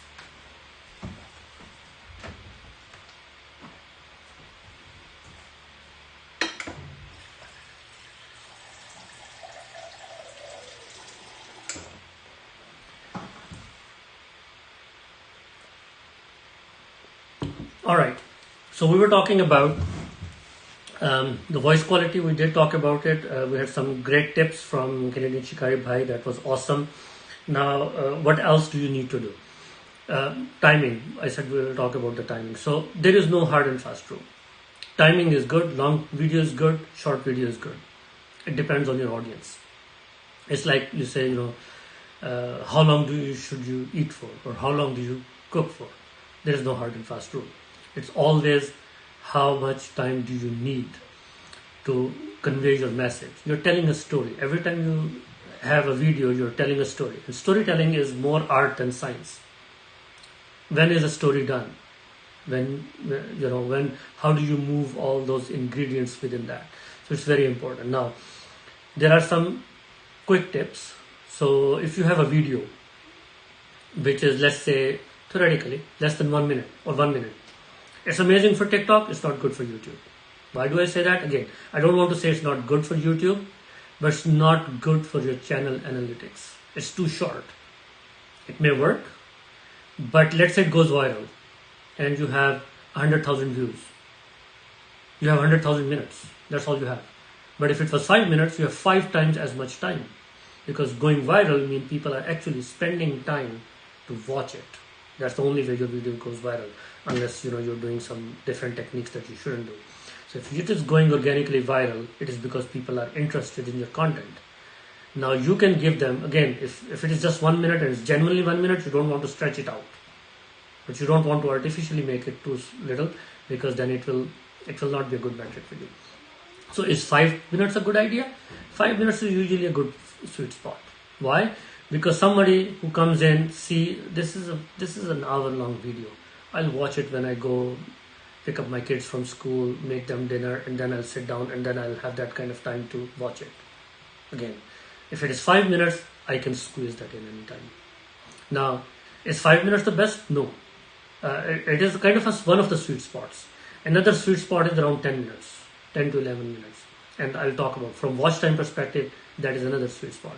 But again, 10 minutes of boring content is just that. It's 10 minutes of boring content. You're not going to get watch time. If your content, usually the content within the video is somewhere between 5 to 10 minutes, which is actually of value. Rest is additional stuff that you can cut out. So looking at that, somewhere between 5 to 10 minutes is your sweet spot. I'm talking mostly about cooking videos. If you go above 10 minutes, you can always bring it down. Be respectful of your audience time, and they will be respectful of your watch time in that way. Now, do you then never should do any video above 10 minutes? No, that is again not correct. So what you want to do is you want to make some of those longer term videos too. They are good for your time, and they're also good for the people who are genuinely interested in the topic. So if somebody wants to learn all about food safety, I cannot cover it in 5 minutes, 10 minutes. If I were ever to do a food safety video, I will do it at least 30, 45 minutes. Now, what will I do if I do that? How do I still respect the time of my audience? There's a beautiful, nice feature now, and some of you use it and some of you may not be aware of it. It's called the chapters. It was always there. You could bookmark what you are talking about at what point. Now it actually visually shows you on your video, and people can jump from chapter to chapter to chapter within your video. So if I'm talking about food safety and somebody is only interested in temperatures, and my temperature chapter in that video is chapter number 5, they can jump to it. I'm respecting their time, I'm respecting their wish and their preference. I don't want to force feed them all 45 minutes just for them to benefit from those 5 minutes. So that is why I'm respecting my audience, and they will respect me back for this in return. Let's go to the some of the comments and see. Eid Mubarak, dosto Shikari Eid Mubarak. I think I read those. QG done, thunderstorm, please back. Guys, please help each other out for sure. My kitchen window open, we talked about this. Quick videos, okay, okay, that was another one. Thank you, Mobbi. I don't like voiceover because all the cooking sounds then can't be heard. Sometimes there is no choice. That is absolutely true. That is something that I struggle with a lot. But then I have found that with little bit of an effort, again, I use Adobe Premiere. Again, that is a software. It's a little bit more complicated, and of course you have to buy the licenses and all that, so there's cost involved. But it allows you to have multiple audios, and you can stress one stream and the other. So when I record audio, I record it as one stream, and then my original audio is another stream. So wherever, let's say, a glass drops and breaks, and there's a shatter noise, I can stress that. Just hypothetically, not that it ever happened, but other things have happened. Somebody sneezes in the background, somebody is not well, or somebody falls down. A lot of things happen. I don't have a professional studio. One day I will, but today I'm doing it in my home, in my kitchen. Kids are walking by. There is noise in the background. I need to have that kind of control. Yes, it takes more time, and that's why I don't have a lot of videos. I have very few, but I try to make it as good as I can. So those cooking sounds are so important, and they're so awesome. For example, I love the sound when you put salmon or steak into a very hot pan. That sizzling voice is all that you need to sell your video. So what do? I voice over, but then I stress my voice or cut out and let that sound come out. Again, a little bit more complicated than harder done than just said. So I can walk anyone through that. Lighting is also a very important aspect for your presentation. Absolutely, that is a very good point. As usual, Canadian Shikari Bhai, this is so important. Now you will see that I don't have perfect lighting. Usually what I have, and I will tell you guys to do that. You know how you have those, one day I'll show all my equipment. You have those tripods which are very, very cheap to hold construction lights. Canadian Shikari Bhai, you would know if you're into kitchen making, cabinet making, and you go into a kitchen and the electricity is turned off for the kitchen, how do you light it up? So you have those stands that you put, and you put this very cheap bulb. Buy a soft light bulb, but remaining everything you don't have to spend a lot of money. Put it on a little stand and then do it. That's one thing. Secondly, natural light. You can see this window is open. My right side is very well lit. Front there is a window, very lit. There's a little less light from this side, but I don't mind. I'm not, I'm among friends and all that. If I was doing it a final cut video, then what I would do is I will have light equally from both sides, little bit far, soft light, and that will actually give you the feeling. Now I have some light in the background as well. That's also adding to the overall ambience. Everything has a purpose, everything has a reason. So lighting is very, very important. Canadian Shikari Bhai saying yes, so I think he's saying yes to the to those construction poles. Let me just actually show you guys. I will just go and quickly grab one of those.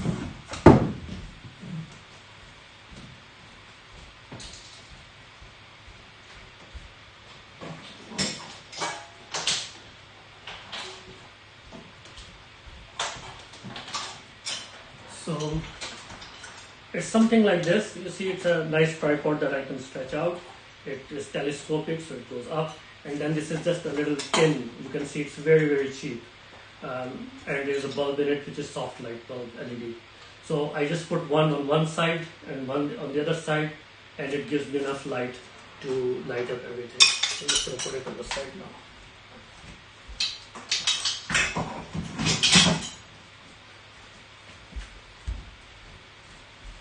I do a lot of woodworking and stuff on the side, so it is very handy for me.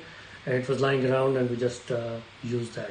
You don't have to buy special equipment. What you can do is you can be creative about with what you have. You can use your tripod. So I have this little tiny tripod for my camera here, and I have my other tripod empty. I can just mount a little light. You can get those rectangular lights on Amazon for $5-10, which are LED lights. And they actually has very nice soft light. You can mount them on two little tripods that you can get from dollar store for $2 each, and you're good. So it's all about being creative. Do not go and buy out all that equipment that YouTubers tell you to buy. You will be down hundreds of dollars and you wouldn't know how to use it because it didn't evolve with you. If anything that comes from your need always stays. Anything you copy from other people doesn't stay. So please don't try to just say, okay, since Mobbi's Kitchen has this tripod, I got to go and get that one. No, anything will do. You can literally hang it with a handle here on one of the cabinets. It will have the same effect as long as you can direct it. Of course, better equipment works better and all that, but equipment is not the most important part. It's the concept behind that equipment. So make sure that you follow that. That's awesome. Thank you. Good to know. Thank you. Yeah, lighting is important. Lighting, it's the word photo means light. It's all about photograph means the picture made, the image made with photo, with light. So it's all about light. There are 3 rules in photography: lighting, lighting, and lighting. So if you have your lighting covered, everything else is covered. Now, where does that lighting comes from is very, very important. What are the parts that you want to highlight in your video? Now, when I wasn't paying a lot of attention when I selected this area to sit in, but I looked at the lighting. I said there's natural lighting coming from here, there is natural lighting coming from front, so I'll be good. If not, then I will put a little tripod here and get more lighting. So lighting is most crucial element of it. Now we're only 13 minutes left in this live. Thank you very much guys for staying with me. Let's see what else we can talk about. So You got our hard work, persistence, thumbnails, search engine optimization covered. In search engine optimization, we can talk about a little bit more. Sometimes it is beneficial to use trending tags, but without any deception that we talked about before. How do you do that? So one of the things that I always tell people is go to Google. If you're a cooking channel, just type how to cook and then see what comes up next automatically. If it says how to cook pasta, that means that is trending right now. If you make a pasta dish, it will be trending. It will have higher chance of trending than anything else. So that's your start. You can go to Google Analytics, and that analytics portal will give you a lot more analytics. You can target by area, which area you want to target and all that. And then make your video based on that. And I have seen some amazing success in some of the channels that I've worked with just based on that. They picked up, for example, coronavirus. They picked up on something related to that and has amazing success because everyone is looking for it. How to make a mask, for example. If you are into that, I don't make one, I don't like making one. If I could, I would. And that will get me a lot of views. Genuinely try to help. That will get you up. So if, let's say, I have a mask video, another person has a mask video, and mine is just half-hearted because I just wanted to grab onto the trend. I didn't believe in it. That's why I didn't do it, because I wouldn't be able to make the best. But if I feel that I can make the best mask or better mask, or I genuinely feel about making mask, awesome. At that point, my video will go really high as long as I have the right tags in there. So that's very important. You can use tags in two different ways. Go research the best tags for your video that you have already made, but also make videos based on the tags that are trending. Now, there is a $1 million question. Do I stick to my niche? If I'm a cooking channel, do I stay a cooking channel, or do I genericize? And again, like everything else, there is no short answer to that. What you want to do is you want to stick to your niche. You don't want to look like everyone. So one day you are, I love poetry, I love stamp collection, I love carpentry, I love food. But potentially I can make 4 channels. And one day, who knows, I may. But what do I love most? Where do I bring most? Where can I channel my efforts most? Is food. So that's why I selected food. I could go on and recite poetry and stuff and do a lot of damage there. Maybe I will be even better than I'm at food. I don't know. But the fact is that I picked this up and I want to give it all my energy. Now one day I'm posting salmon video and next day I'm reciting poetry. That may help with some people, but they may also help with some other people because it will dilute everything. So we will need to be very, very conscious about that. So let's read some comments. So quick video is this saying Jazakallah QG. So respond to that. Please find your friends here. This is awesome. I actually enjoyed it. Shikari ji group ho gaya. Yeah. Okay, I need a little bit more help understanding that, but thank you for your comment. So that's about tags. So if you now what else can you do? What else can you do is you can actually take that video and then post it on multiple platforms. It is very, very important. So if you somebody was calling me, I think if you post your video just on YouTube, only YouTube people are going to see it. But if you post it on Facebook, now you have some friends on Facebook. Your friends and their friends to friends will also benefit from it. And here is a little trick. If you go and if you are very, very serious and you also want to spend money in your ads, if you go to Google Ads and get views that way, I have heard somewhere that they will not count towards your watch time because you have bought them. Now, if you are on Facebook, you can have your post about your video and you can boost that post, let's say $1 a day. I'm just saying. So and run for 5 days. So cost you $5 and it boosts your video as a sponsored video and more people are able to see it. Google will count that as your watch time. So very important point there if you are going that way. I'm all about organic. I don't think viewership can be bought. I don't think you can buy subscribers by advertisement and all that. But I also know that those things actually help in bringing your channel up if somebody is interested in doing that. So just a little bit of a tip on that. If it works for you, please feel free to use it. Again, same thing on Twitter. Instagram is owned by Facebook, same rules apply. If you boost your post on Facebook, you can also do the same on Instagram, or both together, because they're basically same ads platform. They're not two different ads platforms. So that brings us to Instagram. Instagram is an amazing thing for YouTubers. You can link your YouTube link there, so people can go directly. You cannot post the link of your videos and all that, but you can still use a lot of that those good features. Secondly, people who are there are very visual, because it's photo platform. So what you want to see is, you want to put some nice stunning visuals of your food or your channel or your art or whatever you are doing, and Instagram is very much driven. There are some tags that always trend. You can use that. For example, if I remember it correctly, there is an Instagood tag. It's kind of like for your page on TikTok. Again, TikTok is another amazing place where you can put your Instagram as well as your YouTube and take a shorter version. I love Q's basic cooking stuff there, because she speeds up her videos, make them shorter, and put them on TikTok. I did not have a lot of success on TikTok yet, because I don't have time to re-edit my video to small chunks. But having your content, having your videos, that's the good part. Once you have your content is the king. Once you have it, everything from there takes its own life, because you can take your content and redistribute it in a different way. Take same content, put it on Instagram TV, take the same thing, post it on Twitter, and you will be very successful. Now you have to at one point also decide whether you do streaming on YouTube or you do streaming on Facebook. So a lot of good tips here. Guys, please share this video with other people, and also if you find other people who have those videos, share on your channel, so I can go and other people can go and look at it. These are important things. Multicasting or multi-stream casting is also important. But remember, if you stream on YouTube, you can stream at the same time on Twitter and Instagram if possible. Instagram, not, maybe not.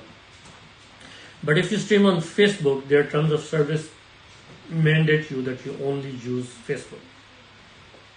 So what does that mean? If you have multicasting on Facebook as well as YouTube, Facebook finds out, they will take your video down and they will penalize you for that. So be very careful when you are live streaming on Facebook. So at one point you will have to decide whether you post your video on YouTube and then give a link on Facebook, or you post your video on YouTube and as well as post your video onto the Instagram as well. Just give me 1 second. I think I need to fix something here. Just give me 1 second, guys. Okay, sorry for the background noise there. As I said, I'm at home and in my kitchen, so you will hear the noise in the background. So we were talking about Instagram. So now we only have 4 minutes left. If we have anything else, please ask. We will cover that. I will do more research and I will continue to share with you. My objective here is that if you are a channel, especially food channel, but other channels apply the same thing, I give you something that you can take home and work with it. Now, some of you know way more than I do. Some of you may not know as much as I do, and this sharing will help all of that. So we talked about putting it on multiple platforms and the benefits of it. The decision between whether you put it on Facebook or YouTube or both, I think the long run benefit is always from both. What does that mean? YouTube prefers you post it on YouTube and link everywhere else, but Facebook prefers if you actually post it on Facebook. What does that mean? That means that you actually go to Facebook and upload your video to Facebook and not just the link. Facebook does not like YouTube. Remember that. So if you are sending your YouTube link to a lot of friends, it will start blocking you. Learn the hard way. If you're sending your channel link to a lot of people through Messenger, you will start getting banned. So please stay away from that. So best way to do is keep your YouTube community alive. Use Instagram to divert people to your YouTube, but also build your community on Facebook as a separate library. Upload all your videos to Facebook, tag them properly, and Facebook will be very happy. Means extra work, but that also means more success in the long run. So that is what I have. Now, if you have a feeling otherwise, please feel free to let me know. Quick videos saying, host G, visit my home. Absolutely, I would love to. I always do that. I make it a point to go and check out all the new content that for the channels that I have subscribed. I have hundreds and hundreds of channels that I actually scan through whenever I get time. So you can count on me. What you can count on me is that I will watch your whole video. So please don't make it a 45 minutes video. I won't be able to watch it. But if you have 5 minutes to 10 minutes video, I don't watch 1 minute or 2 minutes of it and then leave my comment and then leave. I want to learn from you. And I want to be able to teach you something if that is the case. So remember that. And you want people like that with you in your network. You don't want people who just come, visit your video, watch for 1 minute, leave a comment which is not even related. On this live stream, I can guarantee you, I will get at least 4 or 5 comments that will say nice recipe, good chicken, this, that, which doesn't even relate to my live stream. So yeah, they can, if they say good pasta salad, I'll be very, very happy. So once again, especially for Qeema ji and Q's Basic Cooking, and generically for everyone else, I cannot wait anymore. I'm just gonna go and start eating that in 1 minute. For all of you who are still here, thank you very much for joining. This was an awesome discussion. I would love to share anything else that I know. This is my passion. I love it. I love helping others. And again, in case if I get any help, that is more than welcome.